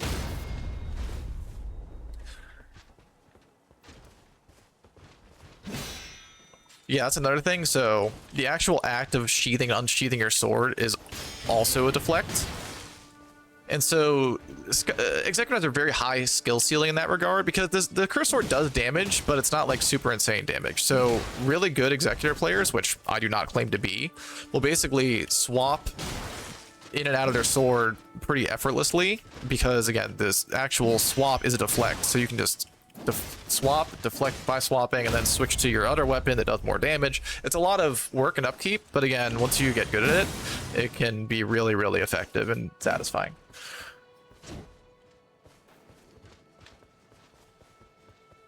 Another nice thing about his ult is that it does fully heal you. So if you've got a sliver of health and no heals left in a Nightlord fight, that ult meter is full. It's nice because you use it, and then once you're untransformed, you stay at full health. There's also a really good relic you can get for him that makes it so this roar attack heals you and allies. So you can transform and just kind of spam. You can see smaller enemies, it also just stun locks. So it can be a really good team heal and just kind of protect you from things that might otherwise kill you or the team. Another thing about it, as shown, he's pretty quick in his ult. So like if you're stuck deep in the rain or something, you can just pop your ult just to travel farther and faster, really. It's pretty versatile. Okay, so that's all the base Nightfarers. Now let's talk about the two DLC Nightfarers, which are Scholar and Undertaker. We'll start with Undertaker. Undertaker is built for hammers. He has a unique moveset for them. She's okay with other big bonky weapons too, great axes, colossals, great hammers, but she really excels with hammers specifically. She also has extremely high faith. Her faith is about as high as Revenant's, so she's very, very good with incantations, with the exception that her FP pool is limited. It's much lower. It's lower than Revenant's, which, one more note about Revenant, unlike Recluse, she does not have a way to regenerate her FP, so there's a lot more FP management involved, unlike Recluse, who can slurp it up. Similarly, Undertaker does not have a way to regenerate FP. Thankfully, you could play an entire match with Undertaker and not worry about spells, to be honest. She's really, really good at melee. Her passive is very cool. Unfortunately, you literally can't show it off in sparring grounds, but you basically get a free use of her ult whenever a teammate nearby uses their ultimate, or whenever you perfect dodge through a grab. But again, this enemy doesn't do a grab, and we don't have any teammates here, so I'll just leave you to see that yourself when you play. It'll be pretty obvious though if it goes off, because your ultimate icon will light up like pink. When it does happen, you have a couple of seconds to use it, or you kind of missed the boat on that. It has a reasonably large range to be basically if you use your ult, or a teammate uses your ult, and you want the Undertaker to get the free one, it has a reasonably large range, but it's not unlimited. It's not, you can't be on the opposite side of the map and still have it get you the free ult, so be mindful of that. You also don't get the free ult if you're in the middle of iframes. So if you're critting an enemy, you have iframes when that's happening. So like if you're doing this and someone else used their ult, you're not going to get the free one. So it's pretty rare that that matters, but it can happen, so just be aware of it. Her character skill is very cool. You activate it and then it lasts a few seconds, and it basically just gives you nutso poise, so you can just kind of face tank a lot of stuff that you otherwise wouldn't be able to. And much like Raider, getting Rally, that ability that lets you basically re-earn health, is very useful for Undertaker, because you can just stand there and face tank. And again, you can see her skill operates on cooldown, but like, so normally if he hits me, I get knocked around a bit, I can't really get an attack in. But if he hits me and I am in trance, excuse me, I can just go ahead, hit me, I don't care. Okay, that's fine. So crazy poise, also good damage reduction. She can face tank most attacks from normal enemies with that ability. So she's very, very good. Another interesting thing about her skill is that you can activate an enhanced version of it by consuming your ult meter. So let's turn that to standard. Just instead of pressing left trigger to activate the trance, if you hold it, it'll consume your meter, but it also gives you this automatic dodge. Like, I'm just gonna not even touch the controller, watch. And boom, dodge. And also just makes it last longer. It gives you a bigger attack buff. That's another thing her skill does, is it gives you a bit of an attack buff. It's kind of situational. You're usually going to be better off just using her ult to use her ult, but it can be really handy, especially for like revives, because you can focus on reviving a teammate, and because of the auto dodge, you can be relatively assured that you're not going to get killed from off screen. But it's kind of situational. Her ult is pretty cool. It's this little number. Whoops. Well, bro disappeared, but it doesn't really matter, because you can free aim it, and you can go all sorts of places with it. Woo! Covers a ton of ground. You just go flying through the air and bonk whatever you're gonna bonk. It does a fair bit of damage. It deals good stagger, and has a lot of range. So much range that I can't even really show it off here. Another nice thing about it, kind of like how Wilders or Guardians or Executors, it doesn't use all the art charge at once, because with the other ones, there's reasons for it. And this, it's just when you use your ult, it just doesn't use your whole meter. That's just part of it. It just doesn't. The only way to consume the whole ult meter is to use it to buff your skill, actually. So she's really, really good. You can use her ult to cover ground if you need to, including vertically, as you saw. It also, it has a bit of an AoE to it, kind of like Iron Eye's ult. So if you fly towards your target and kind of hit other stuff on the way, it'll damage that as well. One thing to note, though, is that it can be blocked by terrain if you're not careful. Oh, apparently not by that, though. But so if a wall or something like that gets in the way, it can make it so you don't make it all the way to your target. So be mindful about having clear line of sight. Otherwise, you're going to miss, and it's going to be sad. Okay, with that, we only have one Nightfarer left, and that's Scholar. Scholar is built for thrusting swords in terms of his preferred moveset, but honestly, most of his stats are bad in terms of melee, except for his arcane. So we talked about how Executor has high arcane, which makes him good for status buildup. Scholar has even higher arcane than Executor. That's what he's all about, is just building status. He's also a really interesting character for a number of reasons, which we'll talk about, but worry less about the outright damage output of weapons with him and more about getting weapons that deal status ailments. And again, just as a quick reminder, refresher, try not to get mixed up between status ailments and affinity types. So for example, where are you? Death's Poker. The magic there, that's an affinity damage. Magic, lightning, holy, fire are affinities. Ailments are the things that are build up. So frost, bleed, rot, poison, that kind of stuff. He doesn't have any special thing associated with affinity damage. It's just the status buildup. That's what he's built for. And there are some very, very good thrusting swords. You can also find pretty much any ailment on pretty much any weapon by going to a point of interest of a corresponding type. But we'll get into that more during the expeditions. You can see his passive is Bag Craft, which is very interesting. He can carry twice as much of any given consumable. And additionally, I don't know whether or not this will work in Spartan Res. Let's see. So normally a character can only carry 2 Exalted Flesh in a stack. He can carry 4. Same thing for Crabs, same thing for Foul Feet. You can also see in the top right, if you look at items as Scholar, it has a level. So he can carry more of them, and also by using them, he levels them up, and that gives them more and greater effects. So let's just kind of chomp on these a bit. There we go. Item handling level 2.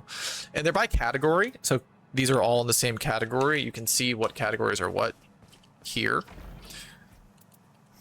So these are all bunched together. Actually, this is it. Okay, I lied about that part because Bolus is their own category. So you might want to do some research on him in terms of what's in what category, because there's a lot to it.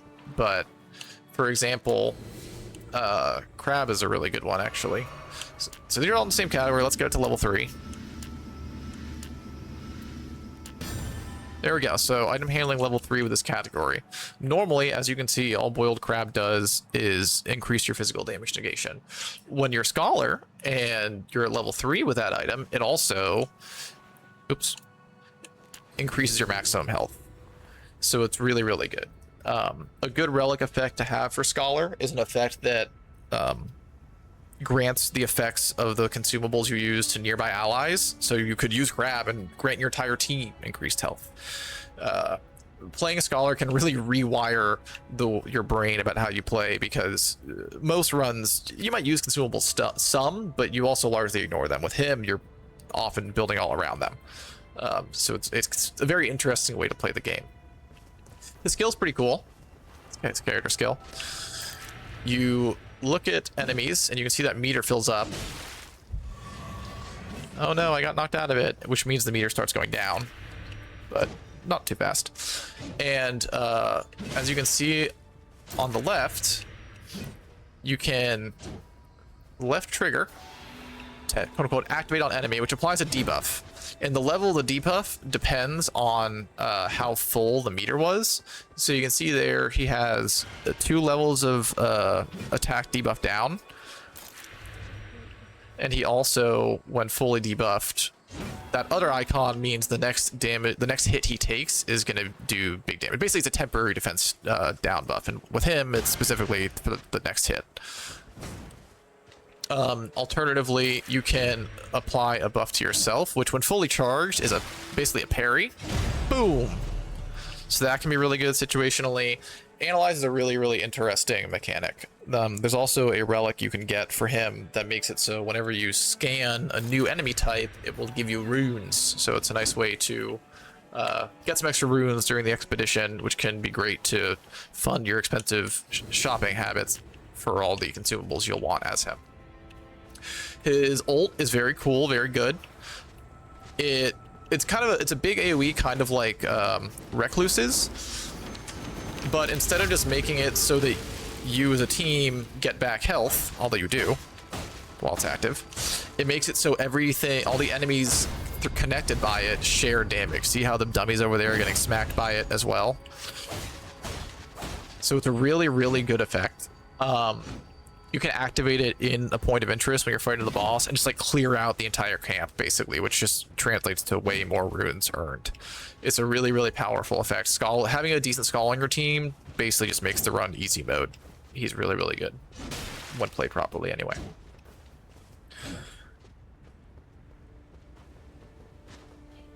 Okay. That just about does it for our Nightfarers. Let's talk about the other stuff to do in Round Table Hold. So here at the expedition table is where you actually go out on raids. We'll look at that more in a second when we're actually, you know, going out on our expeditions. At any time in Round Table Hold, you can hit, I guess it's technically called the back button. I'm old, so I call it select, to bring up the fast travel menu. We already listed character selection. You can also change garb, which just is different cosmetics. Relic rights. We'll talk about that after. For now, let's go to the Small Jar Bazaar. So here, it's right near the Visual Codex. You can come here and buy different slots, basically, for what to slot relics into, because relics are different colors. You can see there's red, there's green, there's blue, there's yellow. And so you might have a certain set of relics, because they're randomly generated, they're specific colors, and it's like, oh, I want to put them on this character, but I need to make sure that the slots match. And so you can get different slots. You can buy different emotes, you can buy different relics. You can also gamble for randomly generated relics. You can do for more at a time than that, but so that's what you can do at the shop. You can buy that kind of stuff. For that, you're spending Merc, which you can see in the bottom right corner. Unlike runes, which you earn during an expedition, Merc you're rewarded alongside relics at the end of every expedition. So now let's talk about relics for real. Actually, let me switch back to Wilder. Okay, let's talk about relics for real. So as mentioned, there's different colors for different relics, and every character has their own kind of default slots, and you can get other slots for them a few different ways, not least by buying them at the shop, as we saw. Relics can do things as simple as changing your stats. So for example, here, this relic we're looking at that I have on Wilder increases your strength and increases your dexterity, but they also have certain character specific effects. So like we saw on the sparring grounds, that Wilder effect makes it so when you use your ult, your ultimate art, it leaves a pool of fire on the ground. Oops, that's not what I wanted. So there's all my relic effects for him. There's the red one, the yellow one, and the green one. Hello, what is happening? There we go. There we go. You can see them individually, or you can toggle and see them all. There are different kinds of relics. So let's put my good guardian one on, like I said. So you can see this relic is a different shape. That's because you got it from I got it from doing Guardian's Remembrance, which is basically a Nightfarer specific quest. We'll talk about that in a second. But you can see here, I've got some very specific Guardian effects here they just make him so much better. Not that he's bad to begin with, but Successful Guard sends out shockwaves while ability is active. That means that when you're in Steel Guard, if something hits you, you immediately sends out a shockwave. It's kind of like a counterattack. It'll do a little damage, do a little knockback. It's very, very good. Slowly restores nearby allies' HP while Arch is active. So I mentioned how you can do your ultimate art, you do the airstrike thing, and then you can hold it and have that big AoE on the ground to protect your allies. If you have this, it also heals your allies, which can be a total game changer in a Nightlord fight. Successful Guarding fills more of the art gauge, since this whole deal is being a tank that blocks things, that guards, and revives things with his ultimate art. Successful Guarding fills more of the art gauge is really, really good for him. So you can see that relics can really improve quality of life and make characters more viable than they already were. Again, for the most part, they aren't necessary. You can get by without them, but they sure do help. And so that's why you're playing the game to try and earn better relics, which again are randomly rolled.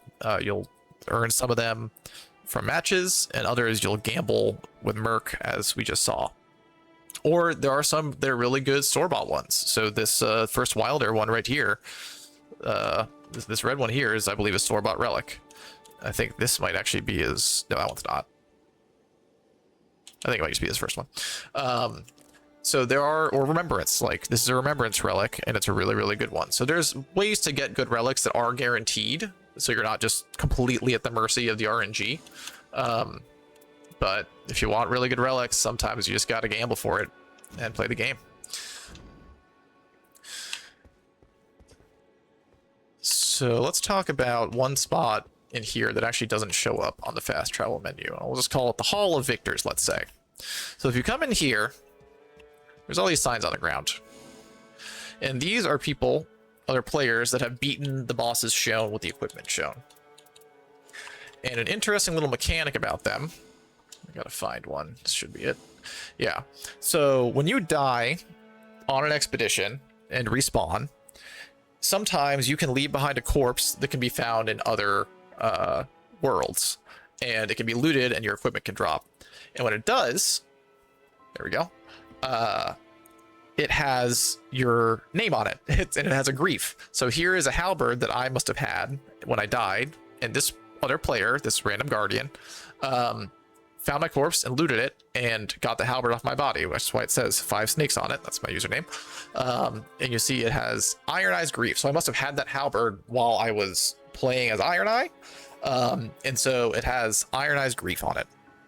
And what grief is it adds, it procures a boost to that Nightfarer's 2 most relevant stats. And you can look at it more closely in Expedition, and it'll tell you exactly which ones. Iron Eye, I think, is dexterity and endurance, I believe. So it can be handy. It can be a handy little stat buff. But yeah, these are all, each one of these is a different record. You also, is there another one around? I don't think so, but maybe this one. When you do what other Nightfarers do, end up beating stuff with your grief, you get a little merc bonus for coming in here and interacting. So let's see, do I get an extra 1,000 in the bottom right? No. Okay, so it was just that one over there that I had right now. But yeah, so you can come and see and occasionally collect some extra merc. But I really just wanted to kind of talk about that whole concept of finding corpses of other players, which we may or may not see during our expeditions. It's technically completely random. They're not uncommon, but there's no guarantee of it. So let's just talk through the rest of these real quick. Journal. So the journal is where you go to complete the remembrances I mentioned. Kind of spoilers here for some of them anyway. You do need to complete matches as Nightfarers to unlock more chapters of their journal. So for example, I don't think I've played any Revenant on this account. Or maybe I did play some, but I haven't played any Recluse. And so I'm on chapter 1 and I can't even start the quest. So you do need to play some matches with the characters to unlock them. And then you can begin them and it starts a whole thing. As discussed, you can get really good relics from remembrances. You can also get chalices unique to remembrances. So the remembrances are worth doing, at least if you're going to be playing a fair bit of a character. They're also just fun. There's story, there's lore. It's just part of the game. They're a good thing to do. So in terms of what's left, let's see. Collector signboard. There are certain enhanced bosses. Basically, once you defeat a regular version of a boss, you can then access the enhanced version. There's only a few of them up at a time, and they rotate out. And once you beat an enhanced boss, one of the Everdarks, you can get to the collector signboard, which is a different merchant, which we'll look at a little bit more later, but I'm not going to go super in depth with, because you can figure that out on your own once you play. Some parts here are just for like doing remembrances, like sometimes there's quest stuff to do in the garden or on the shore. The waiting room is if you have a shifting earth, which I mentioned before, you can come here to reset it, basically, if you just want to get the normal map back. Crypt is another location that's just part of quest stuff. So I think in terms of substance, that's pretty much everything.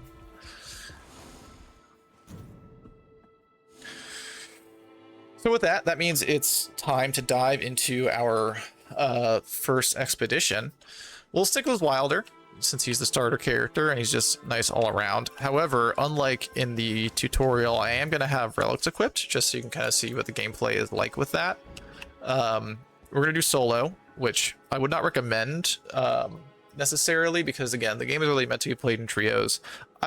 It's fine to play some in solo to just kind of try and get a feel for the game, but if you're trying to beat it to, number one, have like the full experience, and number two, really beat the Night Lord, like have a chance at beating the Night Lord when you are not experienced with the game, I would not recommend solo in that regard. It's good to get in and get your feet wet and kind of explore, but if you're going to be playing solo when you don't really know how the game works, that's totally fine for learning. Just don't expect to get very far. But that's fine. This game is about dying and failure and learning, so that's totally fine if you just want to do that as your way to learn.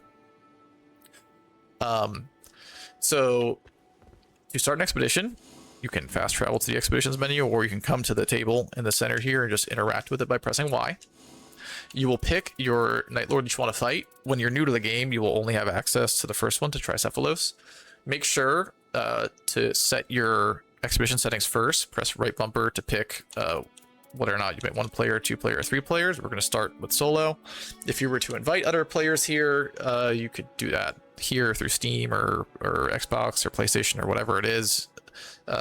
You can also do password matchmaking, which, if you're not familiar with it, is a system where if you and another player put in the same password, you'll enter a queue together and you can only match with people who have those passwords. So if, say, there's a community event or something and you want to play with a pool of people, and you're not actually friends with them, you don't have them on your friends list, you can all put in the same password and you'll matchmake together.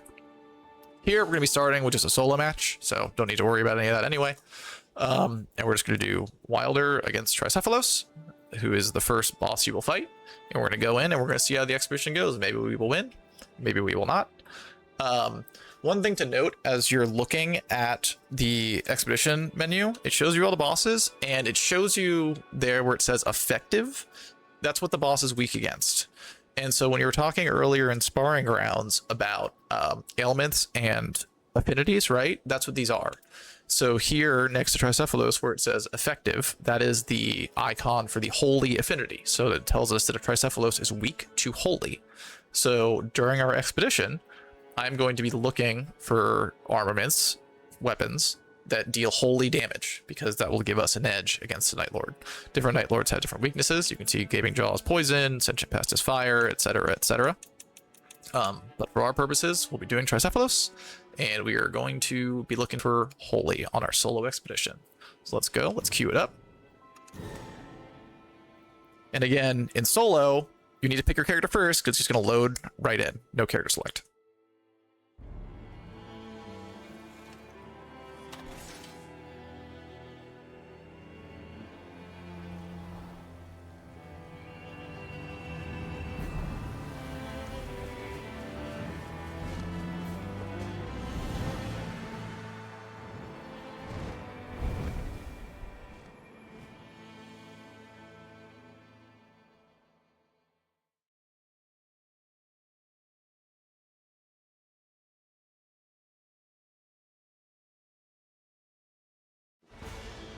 Okay, so we load in, and the first thing we're going to do is open our map by hitting back or select, as you will. Get our bearings. We're loading in over here towards the southern portion. Note where our heals are. We got one in the northeast, one in the northwest, and one in the southwest. So that's kind of unfortunate. They're kind of spread out. Let's get our baby camp here cleared out. Get our level 2. Oh, great. And then we'll figure out where we go from here. But you're always going to start with this initial camp. Okay. So notice I two-hand right away, because until and unless I get a weapon to power stance with as Wilder, two-handing is just going to get me some more damage. I'm not really using my shield to block anyway. And the moveset just attacks a little faster. Probably not going to use that, but... So there's a whip here, definitely not going to use that. Ranged weapon attacks doesn't help me. I'm not using any ranged weapons, so I'm just going to leave that behind. There's a body. There's always some equipment at the starter camp, so here we go. I'm not going to use the halberd to fight, but improved attack power when two-handing will be useful, so I'll take that for the passive. And now you can see in the top left, next to number 1, we have little arrows, so we have enough runes for level 2. We're just going to kill these guys for a little extra. There's actually also a couple dudes over here in this spawn. We just kill them and get a really quick level 3, so let's just do that. And there's our level 3. Okay, so we're looking for Holy.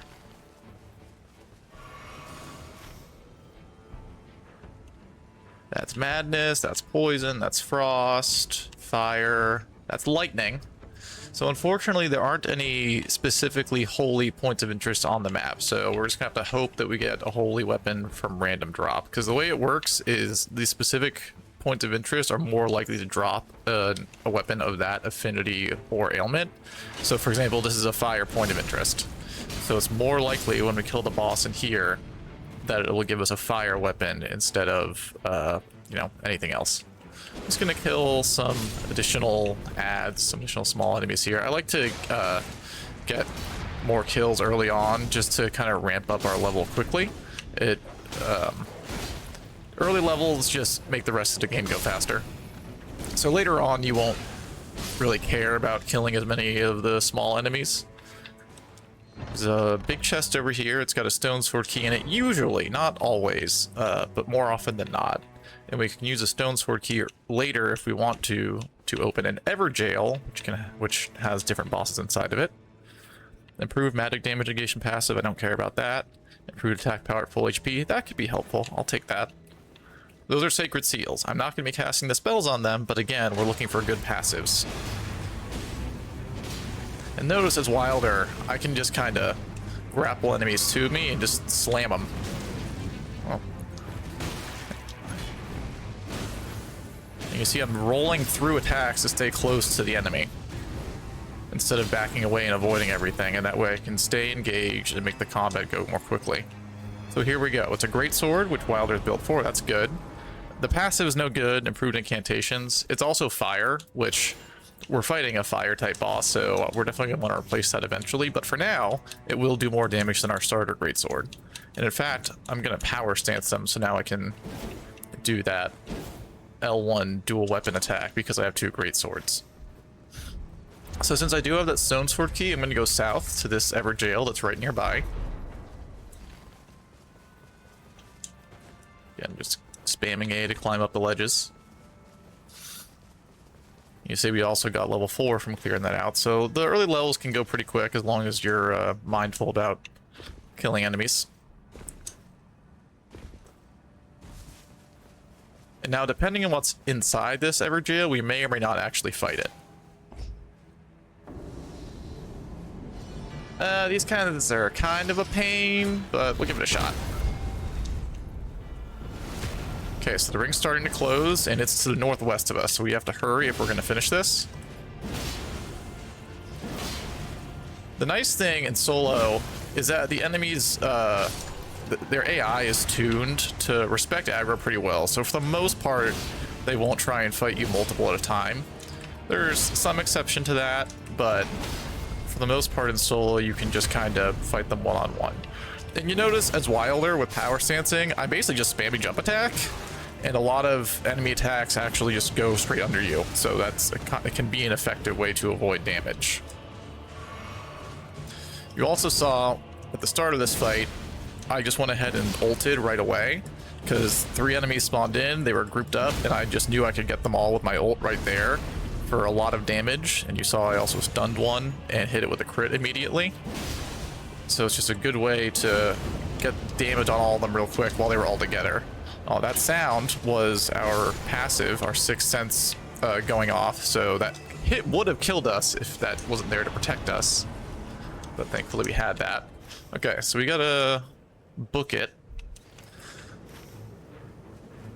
I think I'm gonna try and clear out these poison ruins on the way in to the ring, just so we're not wasting time just running. That's the one of the most unfortunate things you can do during an expedition is just waste time running from point A to point B without accomplishing anything in the meantime, because it's just dead time. Poison ruins are usually fairly easy to clear. Cool, good jump.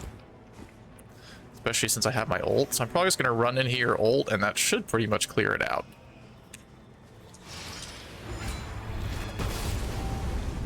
couple more attacks. Oh, come here. Yeah. The bosses here are kind of pushovers. The added enemies can be the real threat, to be honest. Oh, the rain's here, so I gotta hurry up. Yeah, they're trying to grab me. That's what that sounded, and he did grab me, and I died.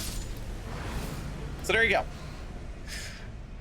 That's not the end of the world. We'll just come back there day 2, honestly, to get our stuff. Now, when you die, the expedition doesn't end unless you die during a night boss. So we're just going to respawn. Eventually. And we do lose a level. So now instead of level 5, we're level 4. But, when you die, you also drop your runes. That's why if you look at the compass, where I'm looking at right now, that little indicator, the gold one, that's our runes are over in that direction, and we can go pick them up. I'm not going to mess with it right now since they're so far into the rain. But we will probably want to go back and get that later, especially since we have a reward waiting for us there. We're not going to mess with Castle right now, I don't think. Let's go north here. There's a field boss up here we can check.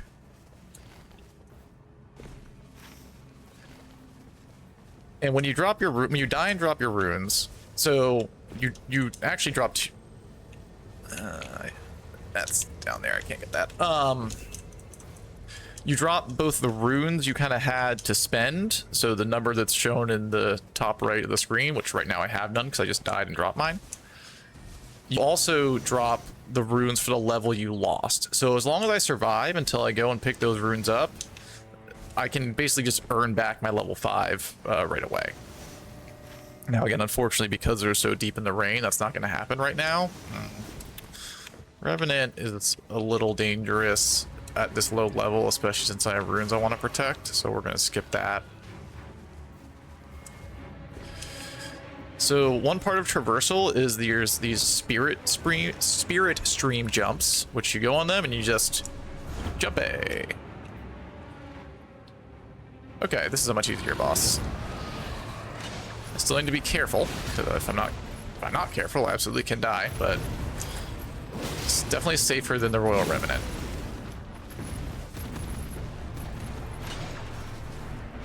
That didn't go the way I wanted to. I'm going to try and back up and heal.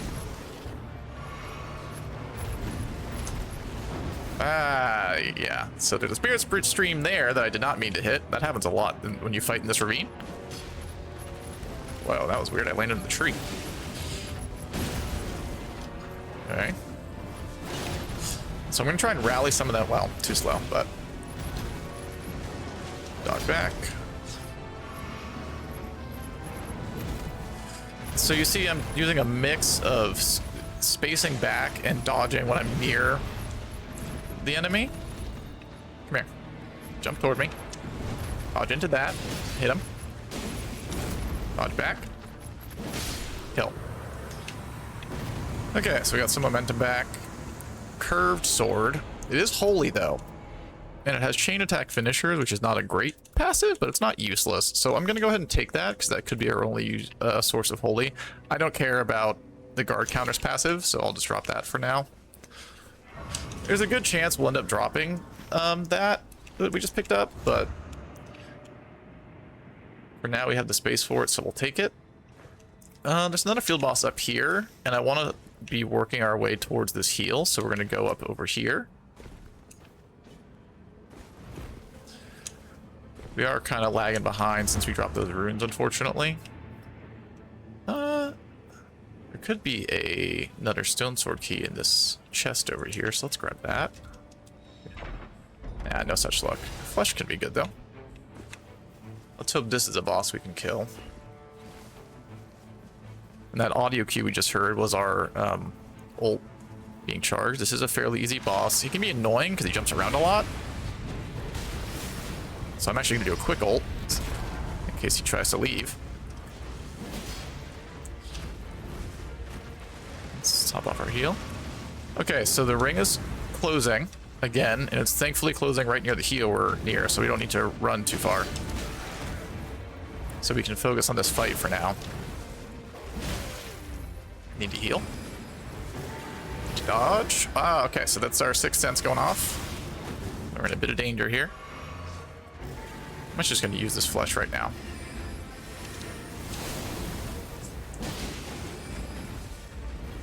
Trying to play it safe, so make sure we don't lose our runes that we have farther down.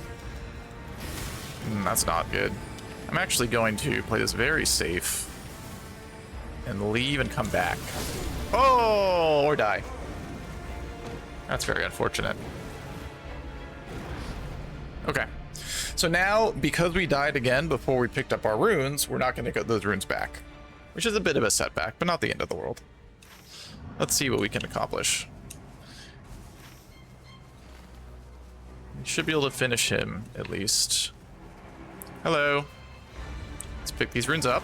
That's what they look like, by the way. They're this little bundle of twigs on the ground, basically. You can see how this boss can be annoying with all his jumping around. But I do, in fact, skip him sometimes, but we're in the need of... Woo! No. Oh, that was close. Okay. That's all pretty useless, but this is a good true passive, and so this isn't going to take up any inventory space, and it's just a good thing for us. So now our stamina bar is 10% larger. Got some levels. We might be able to do this very quickly, especially since our ult just finished charging. This is a madness camp, and so it's got a madness troll in it, which is a fairly straightforward and quick boss to kill. Hello. So he's fallen over. Let's get the crit at this big orange spot. Big damage. Now try and finish him really quick. There's the rain. We gotta hurry. Okay, he's dead. Got something purple, which means that's pretty good. I'm just gonna take the rune passive. The more runes gained is a very, very good passive to get, especially since we lost those runes earlier. Heal before you jump on the spirit stream, because you're gonna lose some health in the air. Okay, so Night 1 boss. And each Night Lord has a pool of a few different bosses that can be the night bosses for it.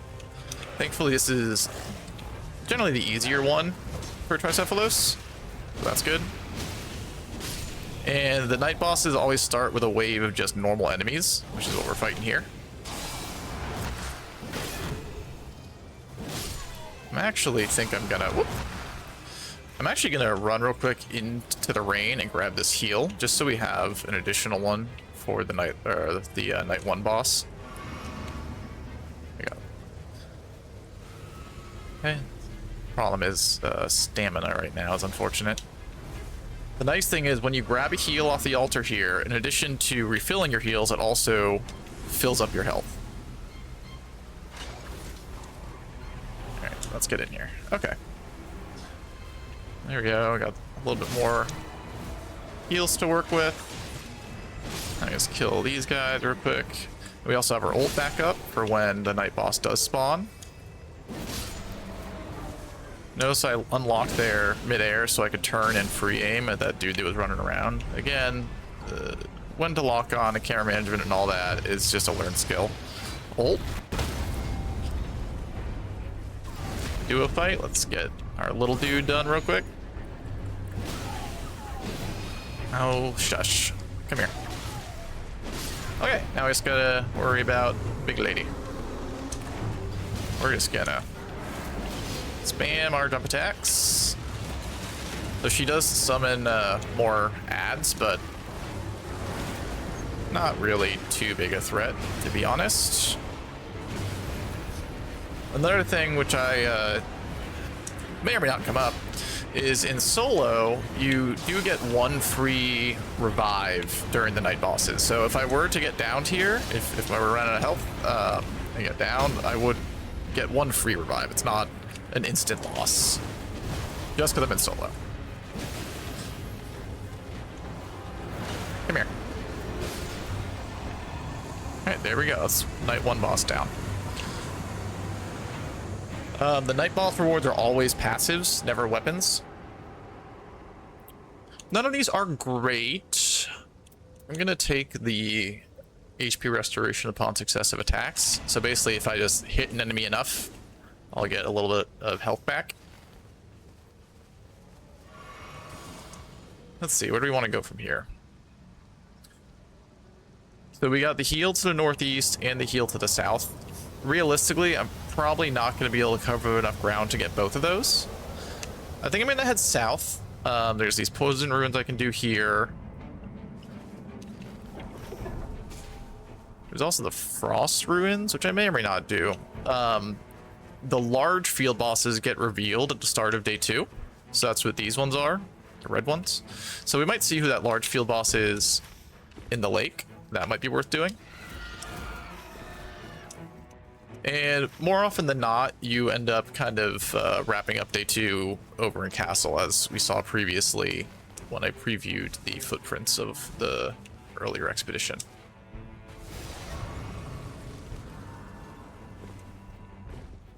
Surprised we haven't seen any scarabs yet to get some talismans. Level 8 at the start of day 2 is definitely not bad. A little lower than I'm used to, but level 7 going into night 1 is perfectly fine. Level 5, I would say, is the real bare minimum that you want for going to night 1 boss. Anything less than that, you're really in trouble. Even 5 is a little tough. Oh dear. Danger.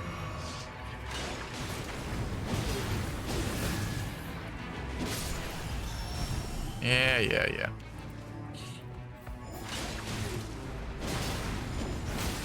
Oh my gosh.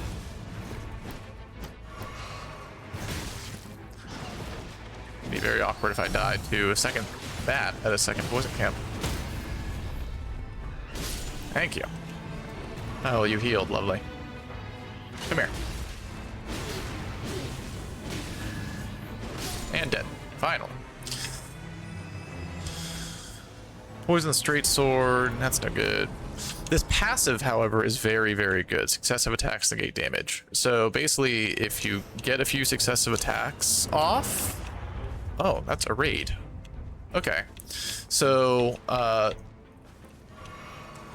you can have a variety of random events happen on or during expeditions. This is one of them, where the bubble shows up and then spawns a bunch of enemies of a certain kind. There's a few different varieties, and if you kill them all, the reward for this, for different raids have different rewards. The reward for this one, the one that spawns a bunch of enemies from the big bubble, is faster art charge, faster ultimate charge. And you also get a lot of runes from doing it. So we're gonna knock this out real quick, hopefully. Got to deal with these golems. I think it's just these 3. I don't think any more spawn. I have ult, so let's just ult. I don't know if it'll hit both of them. I think it did. Nice. I'm not going to be able to get crits on both, but... yeah, golems are exceptionally vulnerable to critical hits. Alright, so we just gotta deal with this bad boy. Oh yay, he killed the bat for us. Owie. Get behind him. Woo! Hey. Roll. Nice. Ah, miss. No! Alright.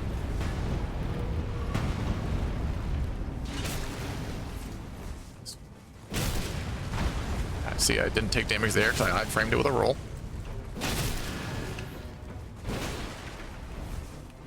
And again, notice, because he's such a large enemy, I'm doing kind of a mix of locking on and free aiming, so I have more control over the camera. The terrain here is not doing us any favors, which will happen a lot in this game. Let's stay topped off. I don't want to get caught off guard and killed.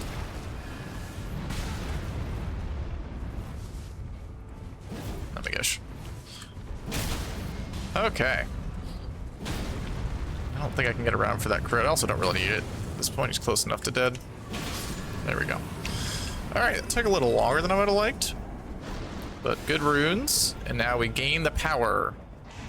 Let's see, faster auto charge for ultimate art. Oh, that's in it. Okay, well that circle's good and bad. Which, hang on. Oh, so see the bubble around us?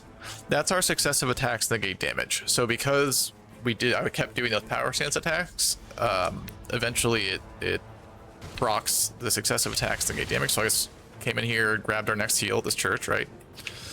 Ooh, awkward that. And it puts a bubble on you so that your next hit is reduced by the corresponding amount. So in this case, if I'd gotten hit while that bubble was up, the hit would have done 48% less damage than it normally does. And you can get an even better version. You can get it up to 60%. So it can be a very, very good passive. Now, one thing to note is successive attack passives. So there's that one I have. And then if you remember at the Night 1 boss, I took successive attacks, restore HP. Casting spells and shooting bows do not qualify for successive attacks thing. That's a very good talisman if you are using a bow, but I am not. Don't have time to fight whatever's in the lake, unfortunately. We're really still kind of hurting for weapons.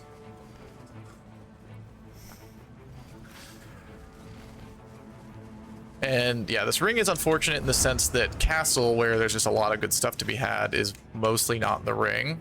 But it does leave us with the other heal in the ring, which means we're probably going to get the other heal.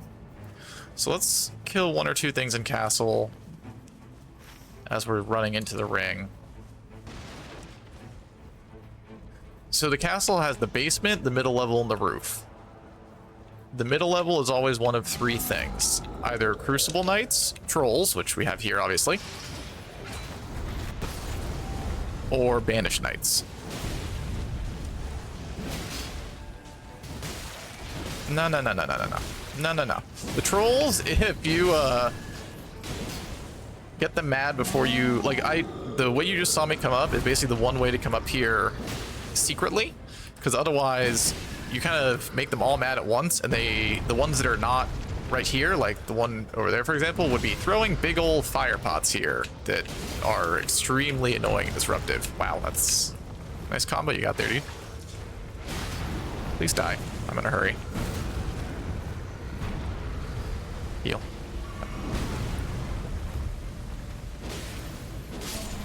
Okay. We'll grab this reward, and then we gotta head into the ring. These are both pretty useless, but I'm going to take the true passive since it doesn't take up any space.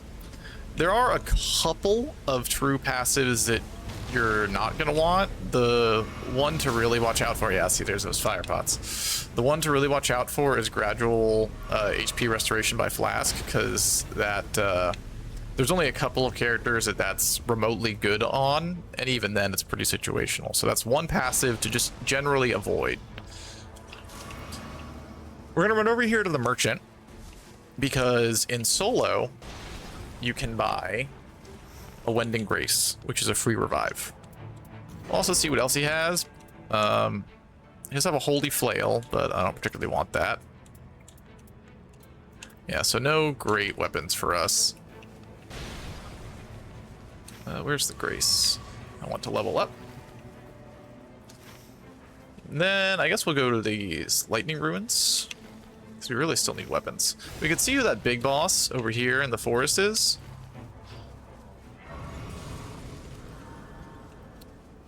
I hear another talisman.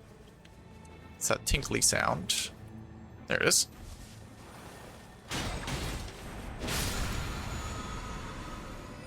Successive attacks boost attack power, so that can be good.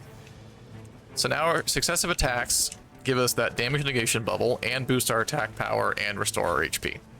So we've got a bit of a successive attacks build going on.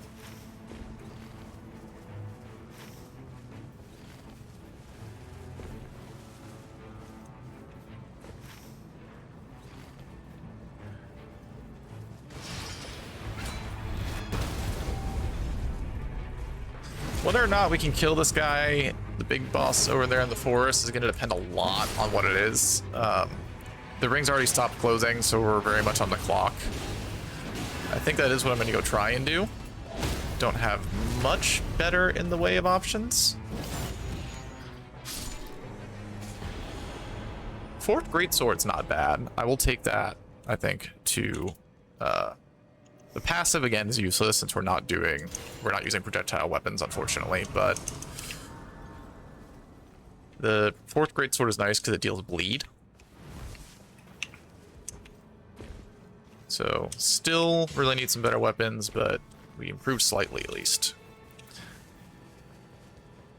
guess arguably I should be two-handing since I have the two-handing passive.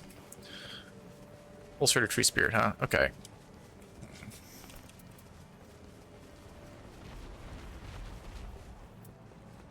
I'll two-hand fire for this.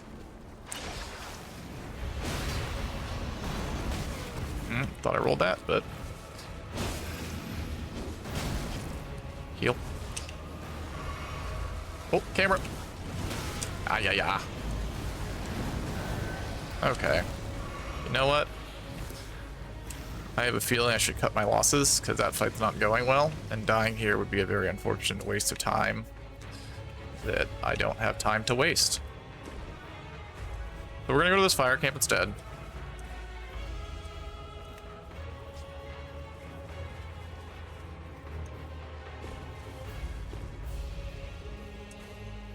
Red Mane Knights. We're gonna climb up the tower here and kill this one that's raining. Yeah, see, if I'd stayed and fought that, definitely would not have time. Oh dear. Might have time to do this if I'm efficient.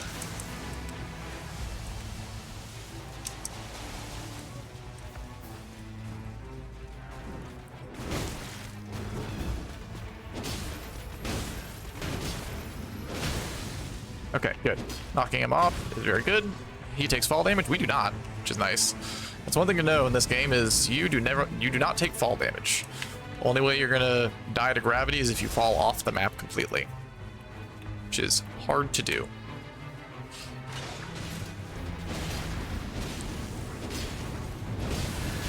We're just gonna ult.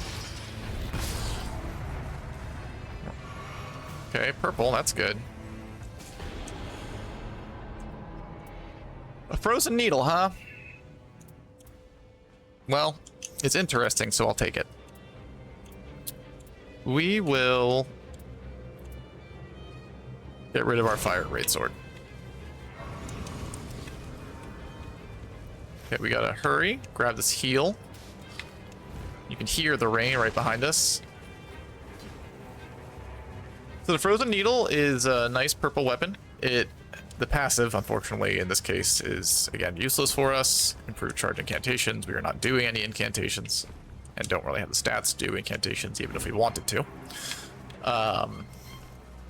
But it deals frost buildup, at a very high rate. Wow, that's a lot of silver foul feet. Silver foul feet boost item discovery. Gold foul feet boost rune gain.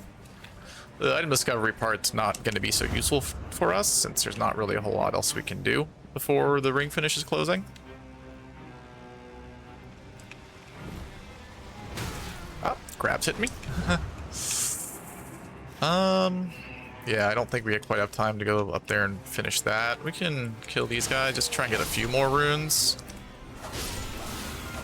Again, you don't really want to leave any downtime, so if I can still accomplish things on the way in, then I want to do that. I guess. Sure, let's put fire on our frost weapon. So as mentioned before, frost does a chunk of damage and then also applies a debuff. The interesting thing is if you hit an enemy that has the frostbite debuff on them with fire, it will get rid of the debuff, which sounds like a bad thing, but it also means that you can then just start building up frostbite again, so you can get the chunk damage out faster.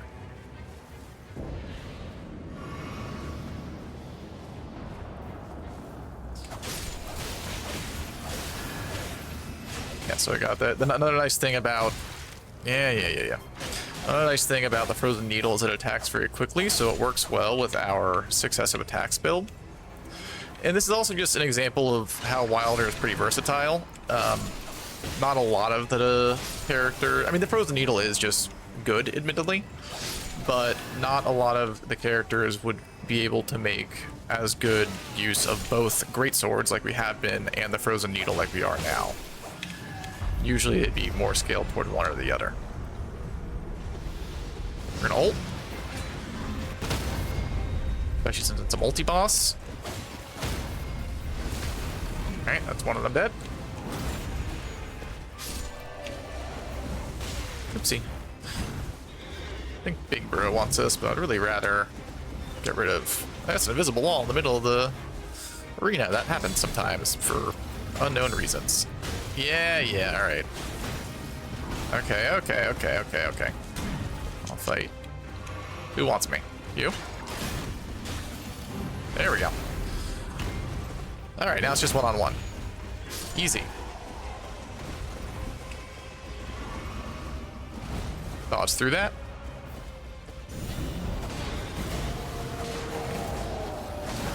So there he's frostbitten. That's what the icon under his bar is. And the effect around him, the cloud. Oh, missed. Nice.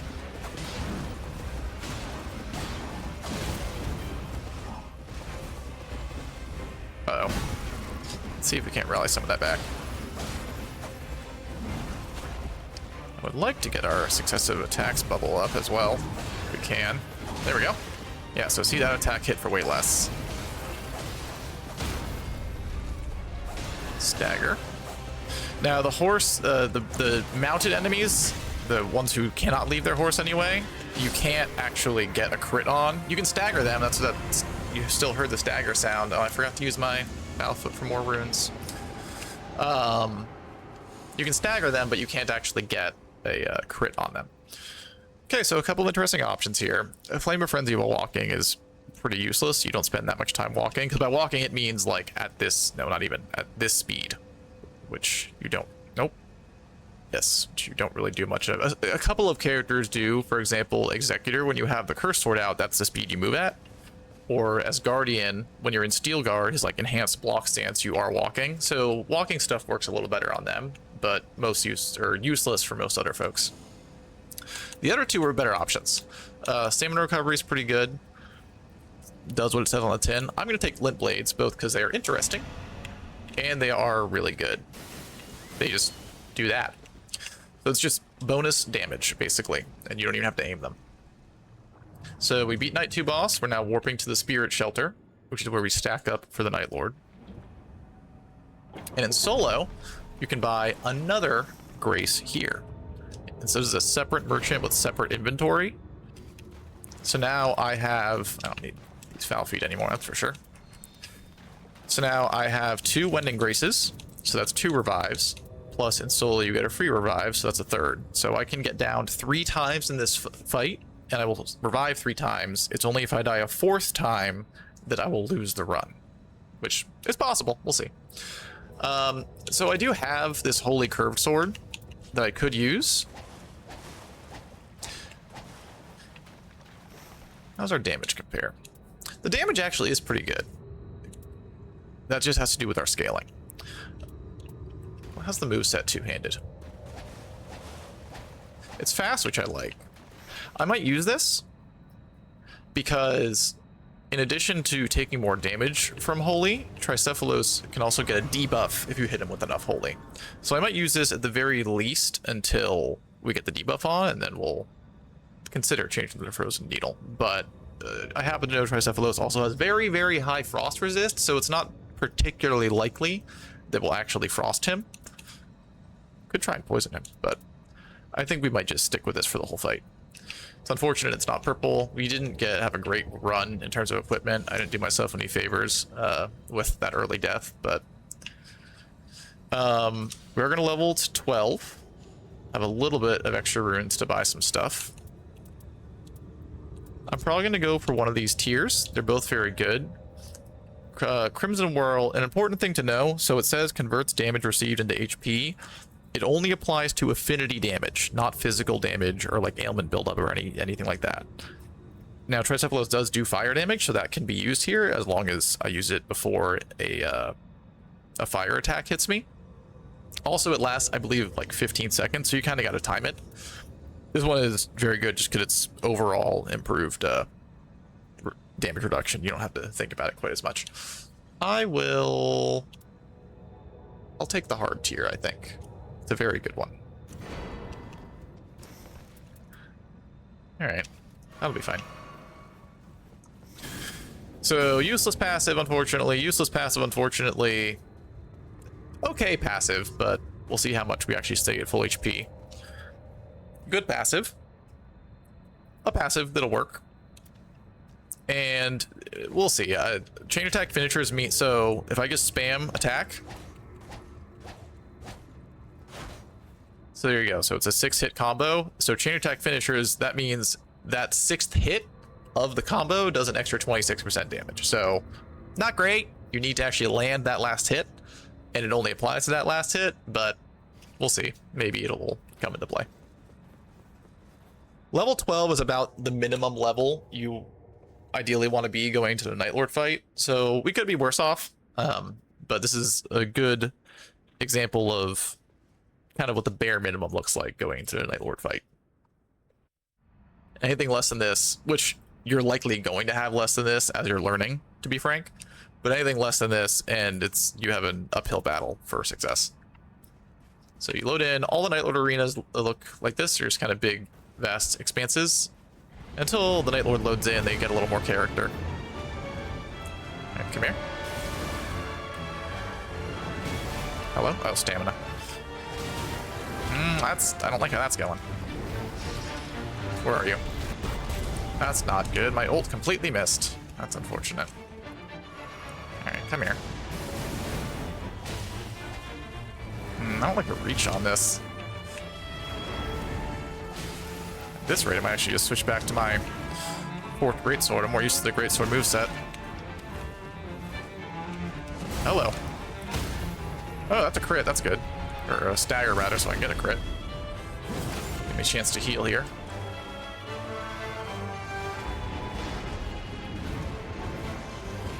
Ah. Yeah.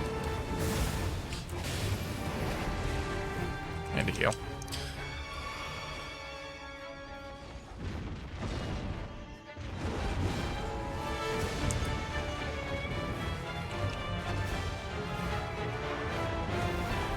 So dodge into him.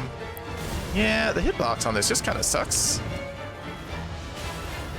Having a hard time hitting him. Okay, phase transition. I think we're gonna switch to the 4th greatsword. I'm more used to the greatsword moveset. Okay, so now there's 3 of them. Ha ha ha. That red dot, which, oh come on, you can't see anymore. But there's a red dot that can go on you to indicate you're targeted, which is more relevant in trios. When you are fighting all 3 of them in solo, you really just kind of have to wait out this phase to a significant degree.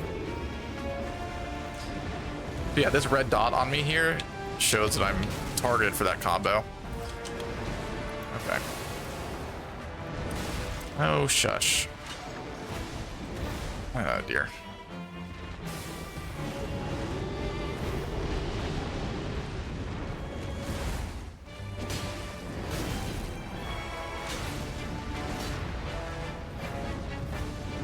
Ooh, I'm lucky I was far enough away for that.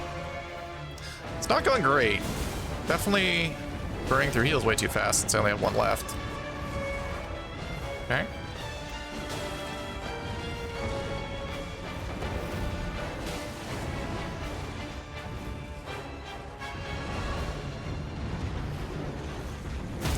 There we go. Stagger will help. My ult's also almost back up, so that's pretty good.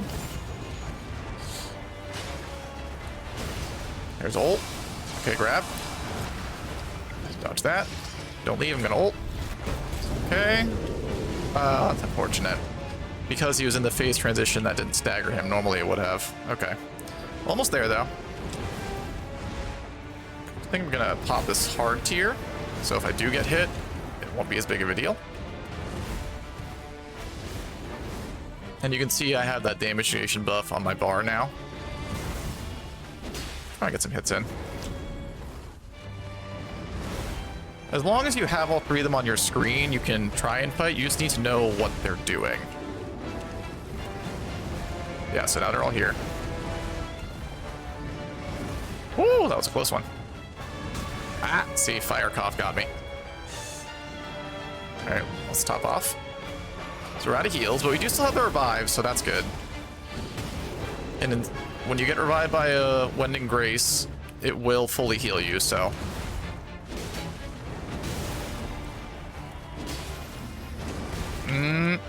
We're just gonna kind of go balls to the wall here.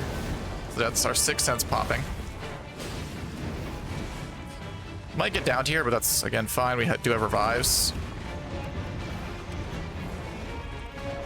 Dodge those spins. Oh, stagger for the win. All right. And that's the fight.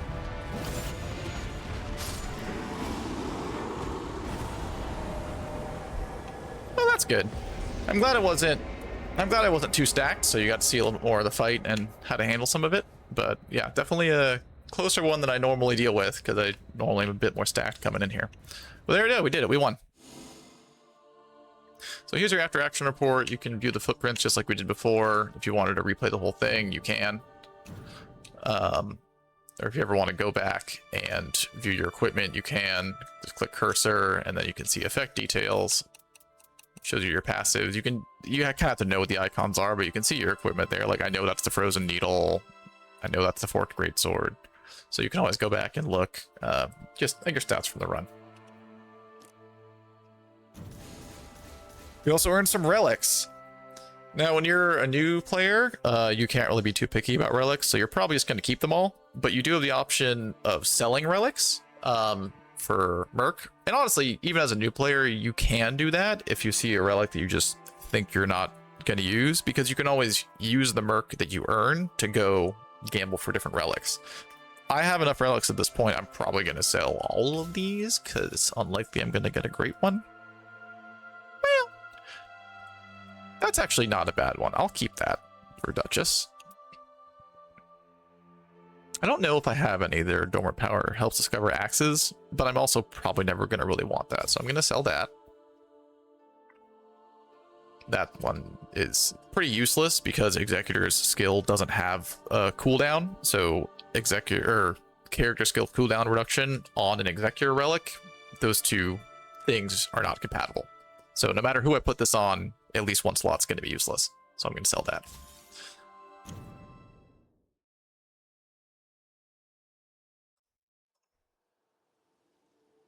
Okay. So now we'll switch to a trios expedition. So we'll change that to trios. We're gonna play with randoms. And there's a few things I'll talk through before we get in there. Let's switch to Iron Eye, although you also in co-op get to pick your character as you're loading in so that you can kind of see your teammates and decide on a team comp based on that. I'm going to put up a Shifting Earth. So we mentioned we'll be using the Collector Signboard. And you unlock this by defeating an Everdark Sovereign. And you can do some cool stuff with it, including conjure Shifting Earth at will. Until you hit the Collector Signboard, Shifting Earth are pretty much entirely random. Although when you do defeat Tricephalos for the first time, it will put up Crater. And so I'm going to put up Crater so you can see what to expect from that. So some things to be aware of in co-op. The scaling is different based on the number of players. So enemy health just scales linearly. So if you are doing duos, then it's twice as much health as the enemies have twice as much health as in single player. If you're doing trios, they have 3 times as much health. The rune gain is different. You earn the most runes per kill in solo, a little less in duos, a little less in trios. It in general balances out because you have more people killing stuff, but you do earn more runes per kill in solo, which in my experience makes the biggest difference early on. It makes it easier to get those early levels, which is really important, especially in solo. The enemy or the damage the enemies do is unchanged, and the damage that you do is unchanged. It's just the enemies have more health, so they don't hit any harder or anything like that. They just have more health, and the amount of runes they give is different. So a thing to be mindful of when you're playing co-op, like I referenced, is team composition, right? So you want to know your role. If you're playing as Wilder, you saw he's kind of versatile, bit of a DPS tank. Guardian, as we talked about, is a true shield tank. Iron Eye, who I'm going to show off, he uses a bow, and so he can be range support, but really if you're playing him right, you're staying up close and keeping that mark up. So I'll show what some decent Iron Eye play looks like. Duchess is also DPS support because she has that restage to replay damage. Raider is a DPS tank. Revenant, Necromancer, revive support. Can also do insane damage if you get the right incantations. Recluse, not so damage, kind of squishy. Executor is kind of a niche of his own. He deals status effects, which can do really good damage. He can also kind of take aggro with his curse sword thing. Scholar is a true support with his skill debuffing enemies and his ult linking enemies for damage. Undertaker is another kind of like Raider's face tank DPS. So think about who you're playing as and what your role in the team is, especially based on what your teammates are playing as. So if you have one teammate pick a Guardian, then you might not want to pick a Scholar because, you know, neither one is really built necessarily for DPS. I should say to contribute directly to DPS. Scholar absolutely helps team DPS, but so be mindful of what each character's role is and where you fit in. Now, don't get me wrong, once you get good enough, team comp really does not matter that much. You can kind of go in with whatever and make it work. In fact, a thing that's really fun to do once you get a little practice is doing triple of whatever. So triple Guardian or triple Executor or triple Iron Eye. Some of those triples are better than others, but they're all fun. A bit of a meme build. So another thing to be mindful of is team communication. There are no innate voice comms. When you play, you might be playing with friends and actually be talking in Discord or voice chat out through a console or whatever. But if you're playing with randoms, there are no voice comms. There is no voice chat. The only ways you can communicate are pings on the map, gestures like this, which you're not going to use practically very much, but in downtime you can communicate, and body language. So you might jump to indicate to get attention, or you might turn around to try and... It's all guesswork, to be honest, but the community kind of builds up meaning behind things. But you have to just make the most with what you have. In terms of pings, you can't ping in here. So you can put pings on the map like we saw. You can also ping where you're standing, which I'll show, I'm sure, at some point during the expedition. As a matter of etiquette, don't spam pings. It is frankly just obnoxious and it makes you look impatient. The only time you should really be doing it is if there is something that's actively urgent, which we'll see if that comes up, but it's rare that it's actually called for. The thing it's most likely to do is make your teammates not want to help you or even quit the match. So I recommend not doing that. What you do want to do is stack your ping on top of allies' pings if you agree with what they want to do. So it's a way to acknowledge, basically.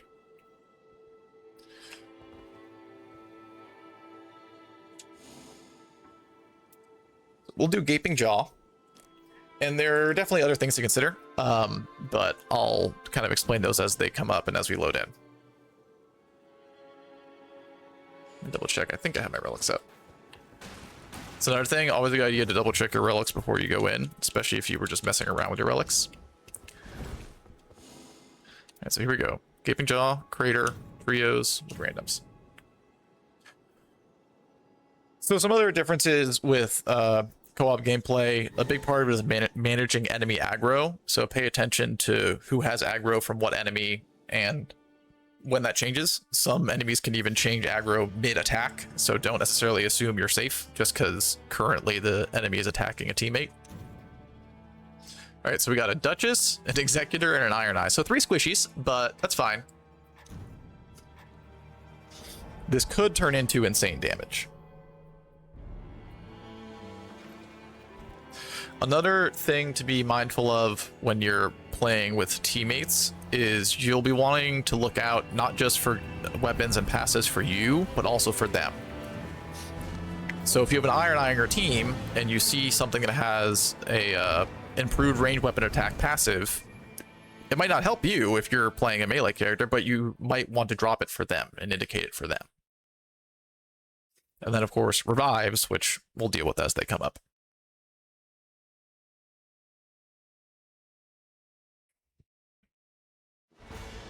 Okay, so Gaping Jaw, we want poison, which we don't see any, but it's also not the most essential thing for him. Okay, so our friend wants to start at that fort once we do our baby camp. That's just fine with me, so I went ahead and acknowledged their pin. Good, we got our third teammate also acknowledging. So far, everyone's playing along. You never really know what you're going to get with randoms, but this is a good start. As you can see, you can clear things out much more quickly. Taking damage restores FP restoration on landing attacks. I guess I'll take that. Probably not going to be useful, but I can just keep it in my offhand. And I don't need to be actually attacking with that. I just need to have it out. So my attacks with my bow will still restore our FP. I tend not to use FP much as Iron Eye, but it might come in handy. We'll see. So again, Iron Eye's mark is very powerful. Repositions, damages, iframes. So we cleared out baby camp. Let's get our level 2. We'll head into this fort here. Oh, it looks like our executor started with poison. That's good.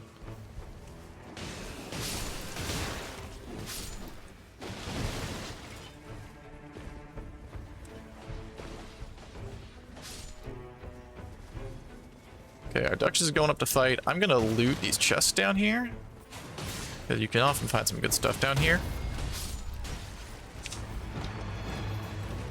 Let's see. Charged incantations. I'll grab that. Our Duchess could potentially use it. That's going to be pretty useless. Improved crits. I'll take that. Might end up dropping it, but grab is good.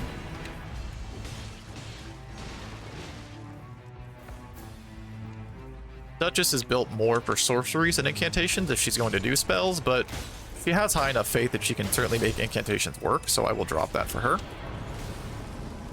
And I will ping it so that my teammates know, hey, look, there's something here that I want one of you to take. Okay, so an improved bow with more FP restoration on attacks. That's kind of funny. So now, doing lots of FP restoration. This chest often has a stone sword key in it, and so they opened it and they probably grabbed that. I'm kind of letting them take the lead about where we go, because if they did get a key, there's a jail right nearby. I would like them to ping. Okay. Okay, yes, they want to do the jail. That's fine. That's another thing. Do not ping an Everjail if you don't have a stone sword key, because generally, if you're pinging an Everjail, it's because you have a stone sword key. And the last thing you want is for your entire team to spend the time to run over to a stone sword key or to an Everjail and no one has a key, and you just wasted all that time. It's not a good look. I'm not a fan of these friends. Oh, hit them both. Actually, I'm gonna let our executor handle that so we can. No. And I'll help Duchess over here.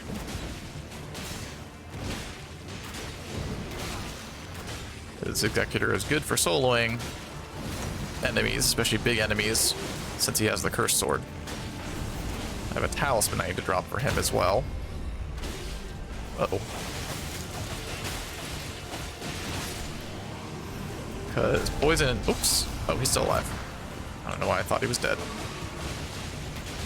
Again, so you'll notice that even though I have a bow, I'm not staying far away. I'm staying close so I can keep the mark up.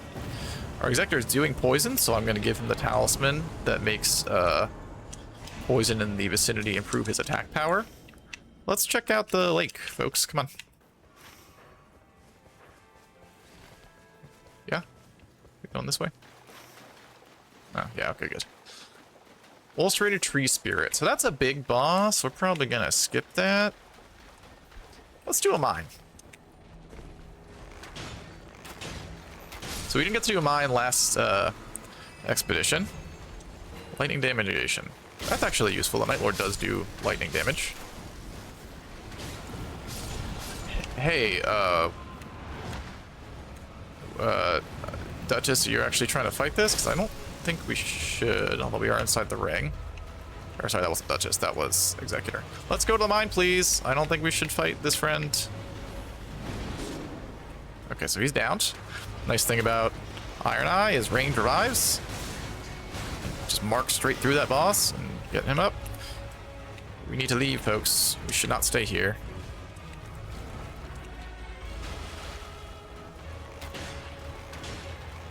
Okay, good. We're all going to the mine.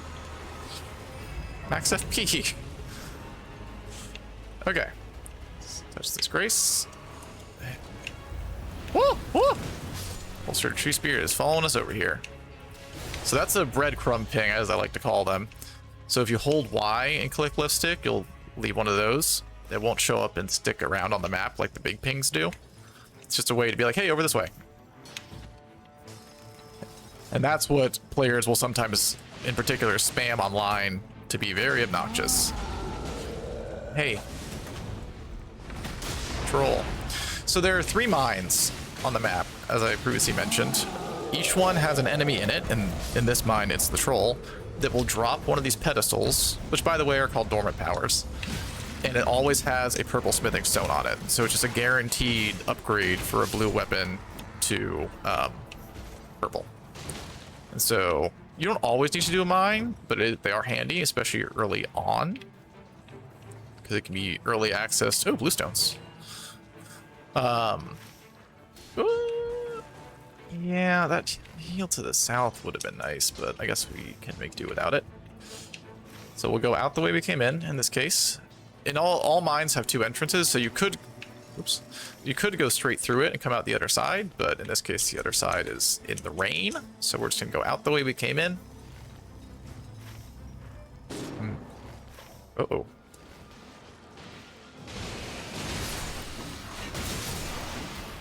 Bit of a traffic jam there.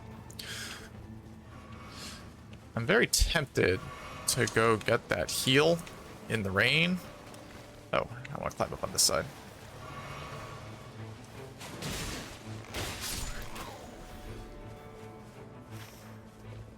Okay, so we're splitting up a bit in terms of how we get to the heal. I think I am going to go grab that heal. They might not come with me. I'm just pinging to at least communicate what I'm doing. Normally it's good to stick together, but I'm close enough to this and the rain's still closing, so I want to grab it while I have the opportunity. Because the deal with shifting earths is that's really the focus of day 2. So you kind of need to get pretty much all of your errands complete on day 1. Grab the heal. I'm not going to stop and check those items since I'm in the rain. Now we'll go get this heal.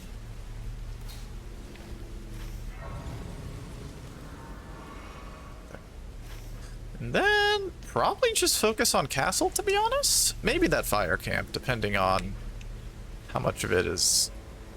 No, you want us to do castle? That's fine with me. Wait, what did... Oopsie. Ignore that. That was an accidental thing. Okay, so we'll get our heals. And then, yeah, I'm fine with castle.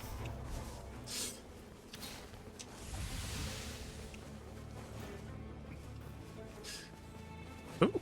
Lots of goodies. I'm not gonna need a blue stone. I already have a blue weapon.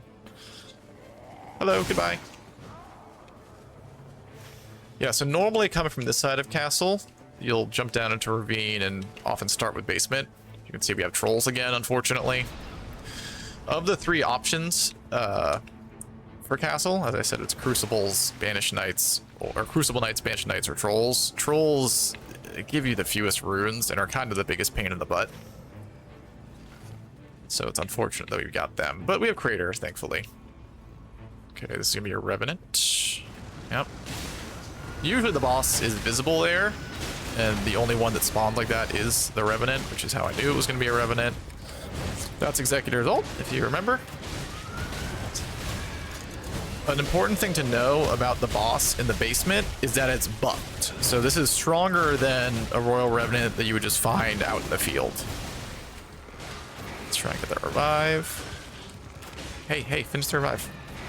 Okay. What? Mark. Try and get behind him. I'm gonna ult, because Iron Eye's ult's a free 2-bar revive. It will also do some damage. The strong attack is very nice.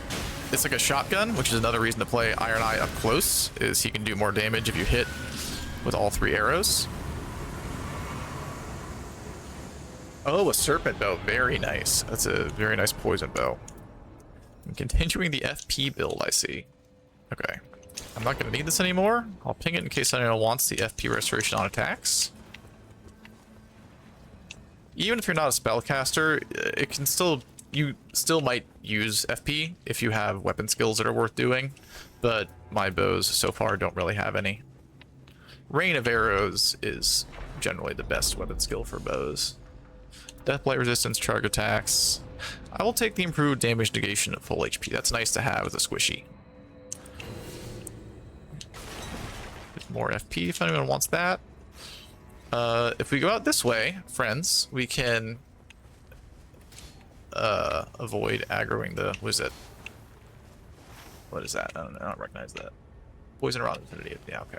If we go this way, we can fight the trolls without making all of them mad. Which just makes life a lot easier. There are 4 trolls. And again, this is the only way to enter the castle I'm aware of. Whoa! Without making them all mad. Hello. Ring's already closing. It's a bit unfortunate. Are my teammates coming up here? Okay, it looks like it's closing. Oh, right nearby actually, so we definitely have time to work on the trolls. I think I hear one of them throwing pots, which is unfortunate. Hey. I need to heal. Okay. Okay, ads are done. Yeah, there's the pots. So our friend was not quite as careful about aggroing the trolls as I was. Oh dear. Okay. Yeah. Okay, that troll's dead.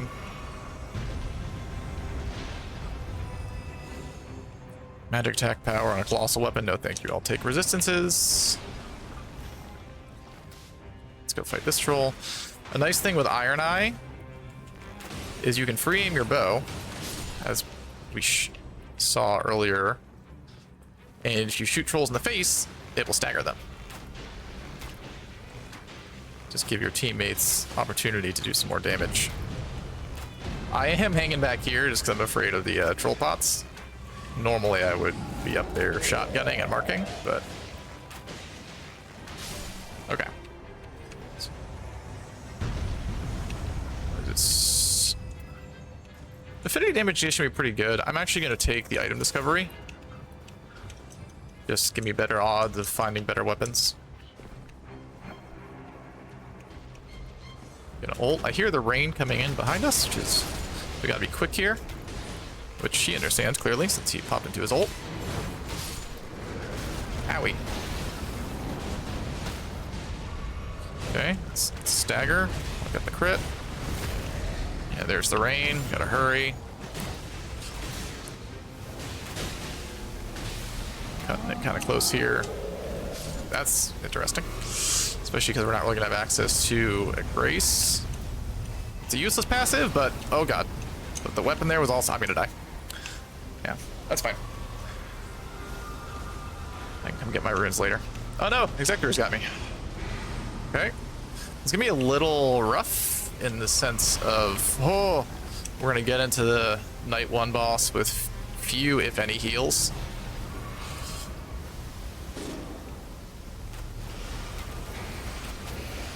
But hopefully we can at least get to where our runes will be easy to grab.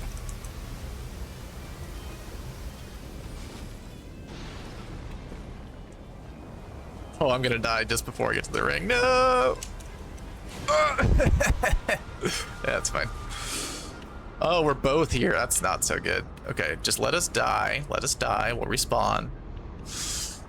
That crab tells me that the boss we're dealing with here is Wormface, which deals Death Blight. So that's an annoying one for sure. Thankfully, as Iron Eye, I can free aim for his head, which can make it a little faster as long as people keep me, or keep him off of me.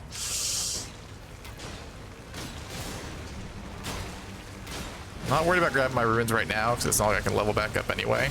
Oh god. That's another thing to know, is once the ring is fully closed for a night boss, the graces are all turned off. So even if I wanted to grab my runes and brave the rain and try and get my level back right now, I wouldn't be able to because the ring is completely closed. So we just got to make it through the night boss. And I can't bleed out now because the night boss is here, so I'm not worried about my runes going away. If I die for real here, it's because we all die and we lost the run. I do have ult, so I'll do that quickly. Then we will aim for the head. Come on. Ah, yeah. Hey, hey.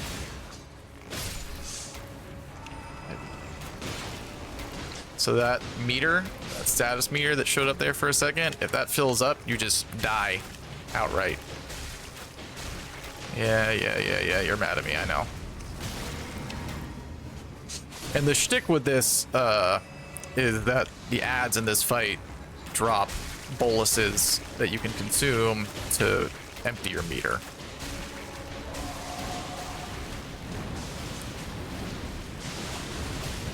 Coming in here is probably not the move. Oh, Executor's ult's good for this because it's dog. Executor ult is immune to status, so he can't be inflicted with Death Blight. Yeah, that was good. Communion Grant's anti-dragon effect is very rarely useful for anyone. It only applies if you are casting dragon school incantations, which there aren't that many of, and it only helps if you're fighting a dragon. So that's almost always useless. Gradual restoration by flask, as we said. Also, usually do not want that, especially as a squishy. Blood loss and vicinity increased attack power. Probably not going to be useful, but we'll see. Yeah, we're right next to castle. We can finish that. We did get 2 heals day 1. We're probably not going to go to the northeast and get that heal over there. It's just far enough away to not be worth it. Because again, when you have a shifting earth, that really needs to be the focus. So we'll spend a little bit of time here cleaning up castle. We got that 1 troll left.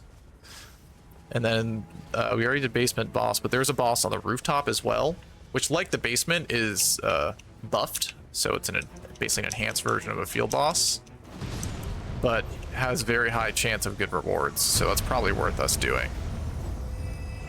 Don't care about magic damage negation, or a whip, or holy, so I'm just going to take improved stance break, so more likely to stagger enemies. And now we're just gonna, whoop, what is this?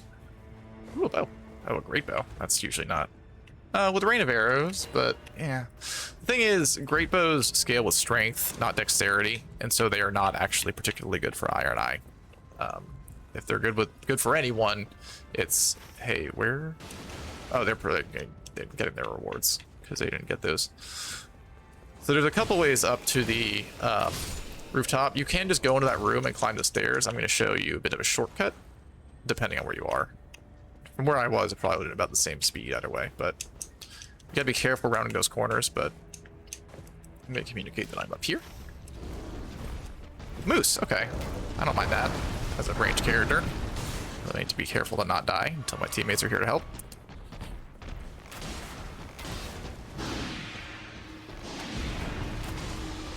That puke he spits out will lower your max HP.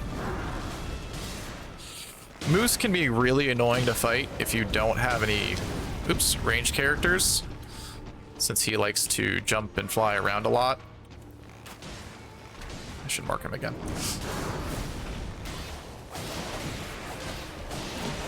Okay, mark pop, nice. We'll say our Duchess is not restaging very well, that I've heard anyway, because it has an audio cue.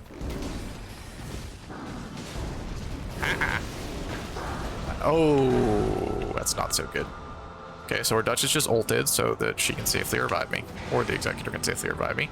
But now I'm not invisible, so I gotta be mindful of that. The reason I haven't ulted yet, I think I'm going to now that we're farther in, but I wanted to save it to potentially revive my teammates if things went south quickly. But now we're far enough in that it's worth just dealing out the damage. Oh, that's the new one. I haven't seen that happen before. Okay, I will get our friend. The range revives. I timed that badly. I had to heal. It's taking a little longer than I would like, but since we got here so earlier in the day, I'm not really worried about it. We're just almost certainly going to head straight to Crater from here.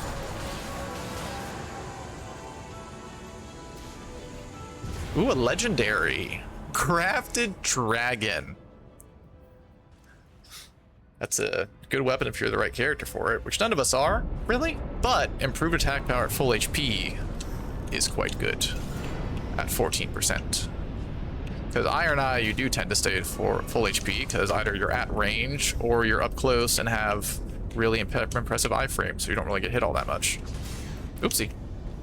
I hear a talisman over here. There it is.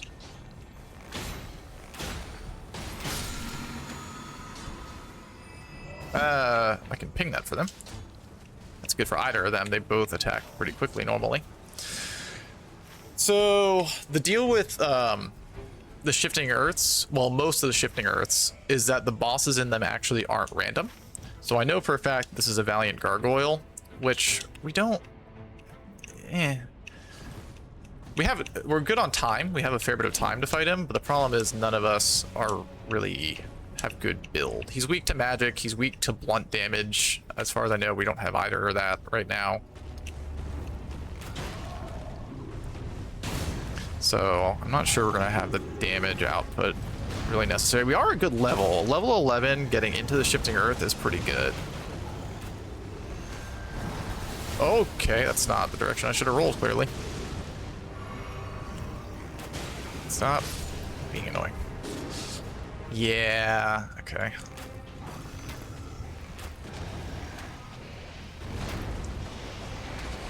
Okay. Oh god! Okay, dodged. I'm not sure about this. Well, my ult's almost up, so that'll help. I'm in lava.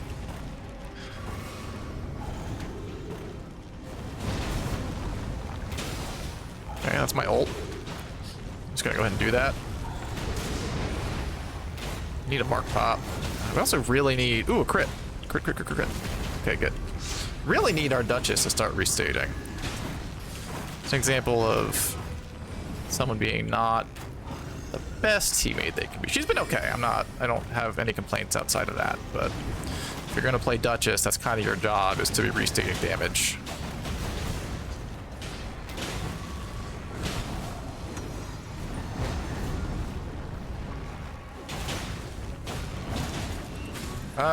Okay. Thought I was gonna die in the lava there for a second.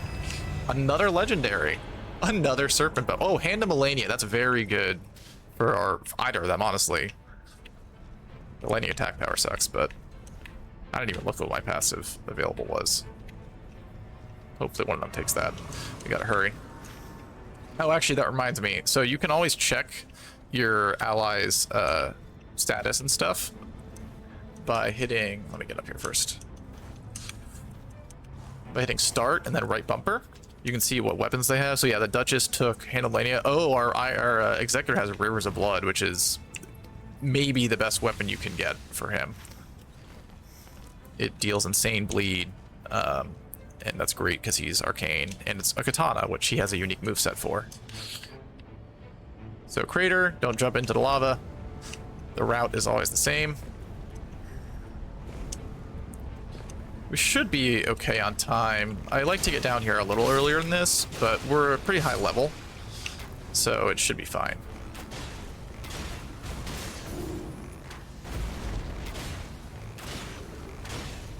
And each shifting earth had its own unique power you can gain from it. The one for Crater is that you can upgrade any one weapon to legendary. Magic damage negation doesn't help us here.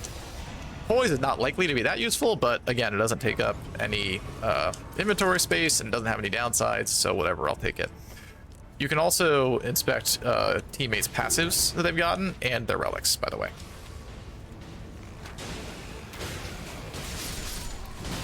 So sometimes you might wonder why a teammate is using a certain build, and then you look at their relics and it kind of makes it all make sense.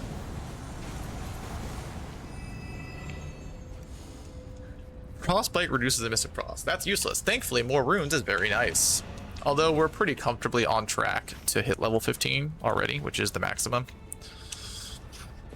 But, more runes is more runes. I think I'm gonna... Actually, no, I'll save the Silver Foulfoot for when we fight the big boy.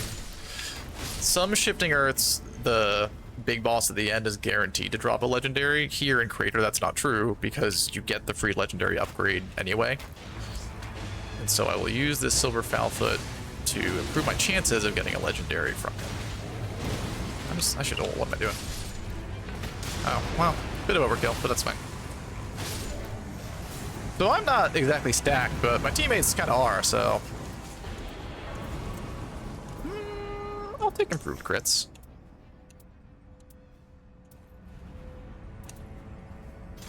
I'll drop FP Restoration if anyone wants it. I'll take HP Restoration on attacks, unless she wants it for the incant. Nope, okay. So, again, it's one of the red hand ones, so it has to be out. But now every shot of my bow will improve my, or will heal me a little bit. There's also a really good seal. Scarlet Aeone is a cool spell you don't see very often. It deals rot. Flame of Frenzy is more common, but a very good spell if you have chariots. You can plunge them like this for an insta-kill. Quick runes. They explode those, watch out. Oh, or normally they do. That was odd. Like that. But yeah, Flame of Frenzy is a very good spell if you're actually built for incantation. Successive attacks negate damage. Someone might want that. Oh my god. Sometimes you won't really have time to kill all these chariots. In fact, I usually don't, but we're pretty stacked, so I'm not too worried about having time to kill the final boss. And also, the corpses and Shifting Earths have a higher chance of dropping really good stuff like legendaries, so it's usually worth at least running through and opening the corpses. Talisman here. Let's see what we can get.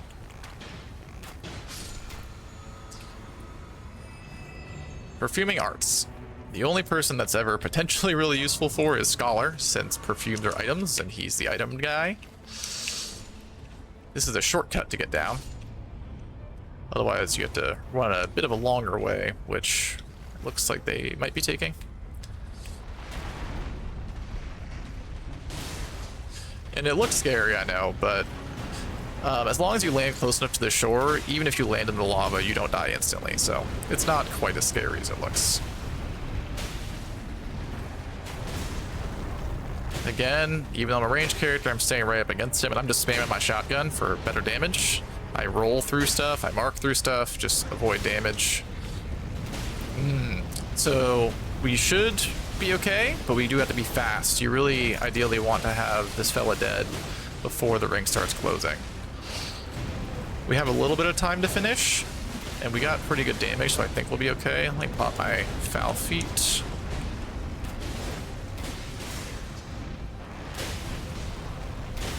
Yeah, okay, we should be good now.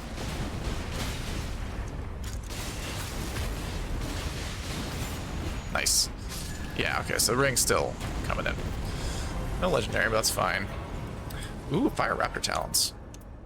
I might drop that for Duchess, actually. Although she has Hand of Melania.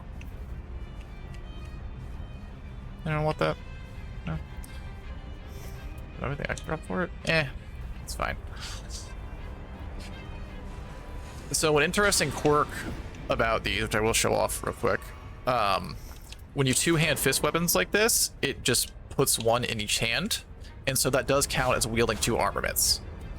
Normally, attack up and wielding two armaments is talking about power stancing, but with a fist weapon or a claw weapon, which when you two-hand it, you literally have one in each hand, the attack up when wielding 2 armaments passive does apply to that, even though it's technically only 1 armament.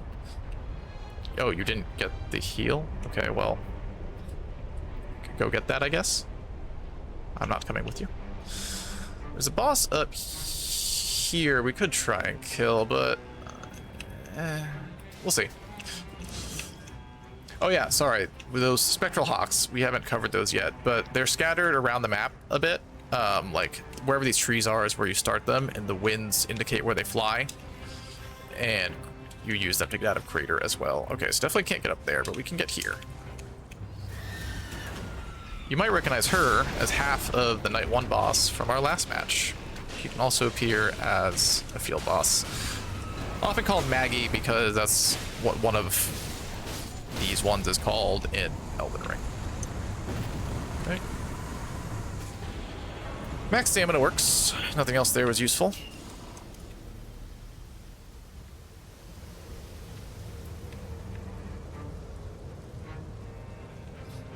I'm gonna go, there's a body over here that can potentially contain a legendary. Might get a little wet in the rain, but I want to at least loot it. Okay, just in case. Ooh, a purple. Quickly, quickly, quickly. Successful guarding ups, boys. I don't need that. What? Technically, our executor does guard when he uses his sword, but that's not a useful enough passive that he would want it. Certainly not enough to risk staying in the rain for it.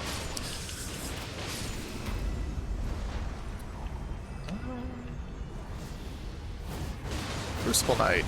So, again, going back to how there's 3 different types of middle level per castle. One of them is a bunch of these bros, Crucible Knights. Half of them will be this sword and shield version. There's another variant that has a spear.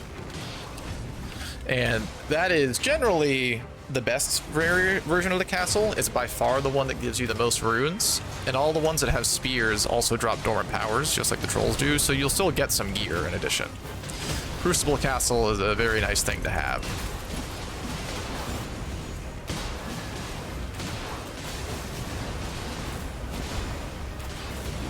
Let's just try to annihilate him before Hippo really comes into play. Okay. This is one of the easier... why did I get seal there? One of the easier day bosses. And we are making quick work of it, even that considered. So if you saw I had a unique dodge animation there, that's because I perfect dodged through that grab. That's what that audio cue was, and the blue lighting in the hippo's mouth, that meant it was a grab attack. And when you perfectly dodge through a grab, your character does a unique kind of flippy dodge animation. For most characters, it partially charges their art gauge, their ult.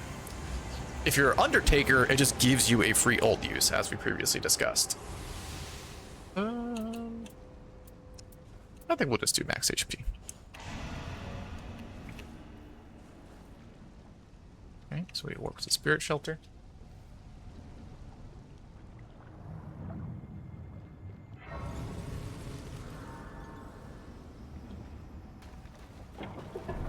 Should be able to show off the dodge mechanic a bit more during this fight. Okay, so I say that because this Night Lord has a lot of grabs. I have 85,000 runes. I could hit level 15, or I could buy stuff. It's kind of a strategic decision. Level 12 is the soft cap. Levels 13, 14, and 15 really don't get you as much in terms of stats. So if there are items I really wanted, speaking of, I don't need this purple stone in case anyone else does. If there are items I really wanted, I might want to buy those instead of getting level 15. I don't feel a particular need for any of this. There's no Crimson Whirl, which can be good in this fight. There's no Opaline Hard Tier, which is really good. So I'm going to level, and I can second buy a couple crab. Sure. Or, excuse me. Oh, no, I can't even buy a couple. I can buy a turtleneck. So an important thing, up at the door here, in co-op, if enough time has passed in Spirit Shelter, you can press Y to force the door open if your teammates aren't coming over here fast enough to start the fight. In general, there's a downside to doing it, so don't be impatient. Because if you press Y to open the door, then when you load in, your ult will not be charged at all, even if before it was fully charged. And it's not just your ult, it's your entire team's ult. So opening the door manually by interacting with it you pay a price. So just try to be patient for your teammates. Maybe they stepped away to grab a drink or use the restroom real quick. They've just been going nonstop for like 40 minutes. So try not to be impatient. So we have the Serpent Bow, which is nice because it is poison, and Gaping Jaw is weak to poison. Sami just dodged straight through that. Now he is poisoned, and he will puke the poison up, which gives us an opportunity to just damage him while he does. What he does puke up does damage, so try not to get yourself caught in it. But we're eating through him pretty quick here. Oh, Mark Pop. I was going to try and mark through him when he came to me, but again, I want to stay close enough that I can get those shotgun hits. He's poisoned again, so he's going to puke again. Once he hits phase 2, he will... Okay, so there's the phase transition at the big AoE. I'm going to run away. And then there's some lightning that will strike on the ground, so you want to keep moving even after the big AoE. Okay, teammates down, that's fine. So 1 pip revive, nice and easy. If he gets downed again, he'll be 2 pips, a little harder. Once teammates are 3-pipped, especially in the Night Lord fight, it becomes less realistic to revive them, and sometimes it won't make sense to. Especially if you're the only one up and both your teammates are 3-pipped. Often in that situation, there's not a whole lot you can do. Unless you're, for example, a Guardian or Revenant, who is specifically built for 3-bar revives. As Iron Eye, I do have a 2-bar revive, but also the revive potential is not linear. So while 3 pips is obviously 2 pips more than 1 pip, it actually takes 6 times as much revive damage to bring your teammate back up. So while Iron Eye's ult is a 2-bar revive, it actually does only about half of the 3-bar. So that's a grab. Here comes another grab. He missed. Whoop. And you see me, I just stay under the boss. I roll when I don't have mark available, otherwise I just mark through all its attacks. Oh, I finally got hit. That's... Oh, he grabbed our teammate. So he's gonna chomp on him, and you notice he heals as he eats. Oh, that's nice. So he didn't get to complete the his little eating animation.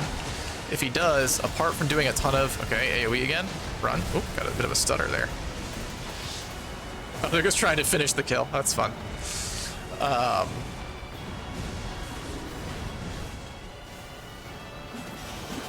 just gonna ult. And dead. Good fight.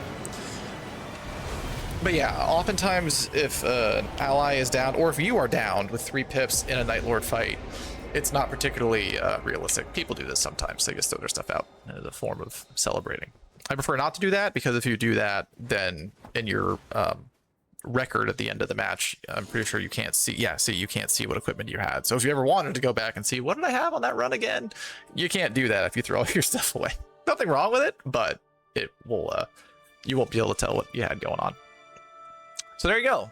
2 matches, 2 wins. That was a pretty good co-op match. Teammates were team players. I knew what was going on. Doesn't always go that way. Sometimes you'll have people who will go run off on their own private Idaho and not ping or communicate at all. Sometimes you have people who will insist on doing things their way, and even though they route in ways that are not very productive, and when you and the other teammate don't want to go with that person who's routing badly, they'll just throw a hissy fit and quit.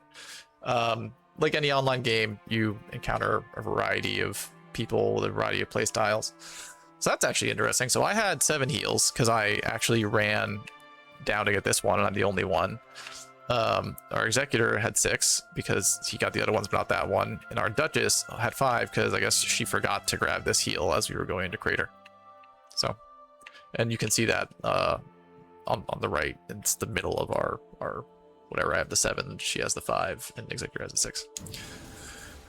See about relics? Probably, again, nothing particularly good for me, but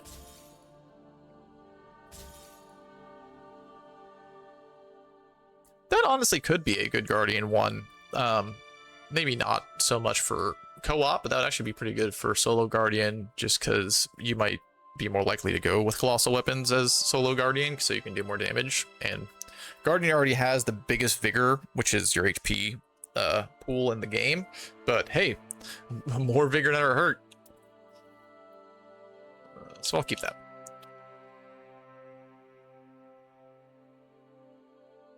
Two of those effects are kind of good. Chilling Mist does Frostbite, and Executor is all about status build up, so those two go together. The Faith is kind of useless, so I think I'll sell that one.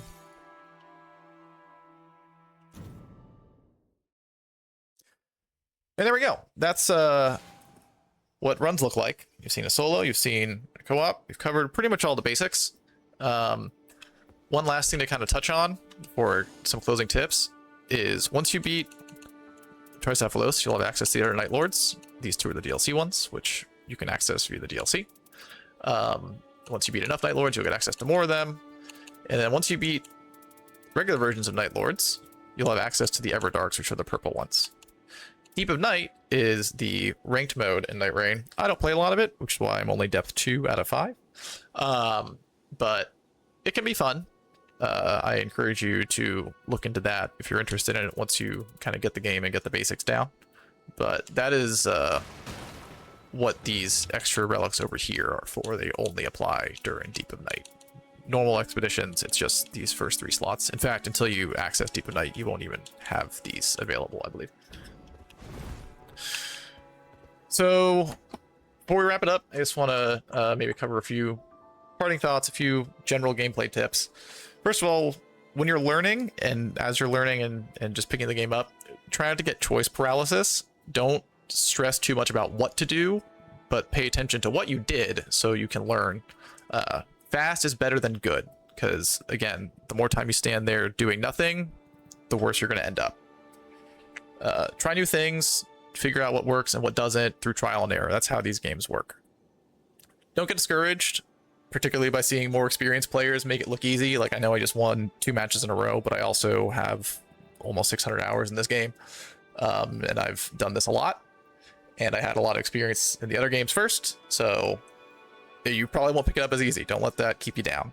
It's a pretty steep learning curve, but you improve with practice, and if you're thoughtful about it, you'll improve faster than you think. If you want to learn faster, try and find a community of regular players that you can play with, whether that's with voice chat or not, or even just password matchmaking. Maybe find a Discord or a streamer who plays it a lot. There are a lot of really supportive people in the community, and having teammates to carry you definitely helps in terms of learning. A big part of the game is knowing and learning when to cut your losses. If you remember in that first match we played when I was solo, I started fighting that ulcerated tree spirit toward the end of night 2, and quickly realized, this is not going to be a good use of my time. The fight's not going well. I should just leave. And if I'd stayed there because I was like, oh no, I really need this kill, I'm running behind, I need the big win, then it just would have gotten worse for me because I would have died. Learning when to cut your losses is a big part of the game, and it can be really hard because sometimes you'll be like halfway through a big boss and it's like, oh, I put all this time in it, and the sunk cost fallacy sinks in, and you really are like, I gotta finish it, but really you are better off just leaving. You can't get back the time that you've already spent, but you can prevent yourself from wasting any more time. So you gotta learn the game and learn when to cut your losses is a huge part of the time management of this game. Just because you started a boss or a point of interest doesn't mean you need to finish it or you should finish it. Even if you do eventually finish it, it might not have been the best use of your time. If you start fighting a boss and you realize you're doing barely any damage to it, sure, maybe you can kill it, maybe you can avoid damage long enough and just chip it down over time. But if it took that long, you probably could have been more efficient doing other things. So don't be afraid to cut your losses and run away. Try not to spend too much time just running across the map without accomplishing things. Kind of touched on that during the expedition. Time spent literally just going from point A to point B is wasted time. Even if you're just killing small enemies on the way, try and accomplish something, because those little things to fill the gaps between your broader objectives will go a long way toward getting you your runes for your levels and potentially even getting you good equipment, depending on what you're doing. Routing efficiently and effectively is probably the hardest part of the game to learn, even though the combat is pretty intense. you know, just learning how to read the map quickly and think about what you need and where you can get it and where the ring is probably going to end up, stuff like that. It'll come with time, but it's really tricky, which is another reason that it's helpful to play with others, and in particular to get a community of experienced players to play with, because you can just let them handle the routing and just kind of follow them around while you focus on learning the basics and learning how to manage your own inventory and manage your own passives and manage your own equipment and all those other things you need to learn in order to get proficient at the game.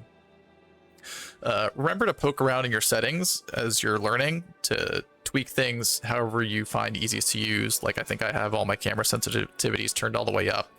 One thing I do suggest is turning off camera auto wall recovery. It doesn't come into play that much in this game, but it can just make the camera move on its own sometimes, which can really throw you off. Like any Souls-like, which maybe you have experience with it, maybe you don't, but a core part of the game is learning through failure. So death and failing expeditions and all that is totally normal. It's a core part of how the game is played and how the game is learned. So if you are just starting out and you're losing expedition after expedition after expedition, again, don't let it get you down. I lost a lot of expeditions at the start of this game before I ever started winning with a sort of a consistency. It's just how the game is. It's an opportunity to learn and to look for where you could have done better and improve going forward. It's a core part of the game. As is typical with From Software games, not everything works like you would expect based on the information provided. So experiment with trial and error. If you want to learn more about the game in general, and interesting things like how relics work or boss mechanics, stuff like that, I'll include in the video description links to some other interesting videos or helpful resources and stuff like that, because there's a lot to learn, and you don't need to master it, but if you have fun with it, you know, it can be fun to get into the weeds a bit. So I think that about covers what I wanted to teach you all. Hopefully it was helpful. And if you pick the game up, I hope you enjoy it. Thanks for watching.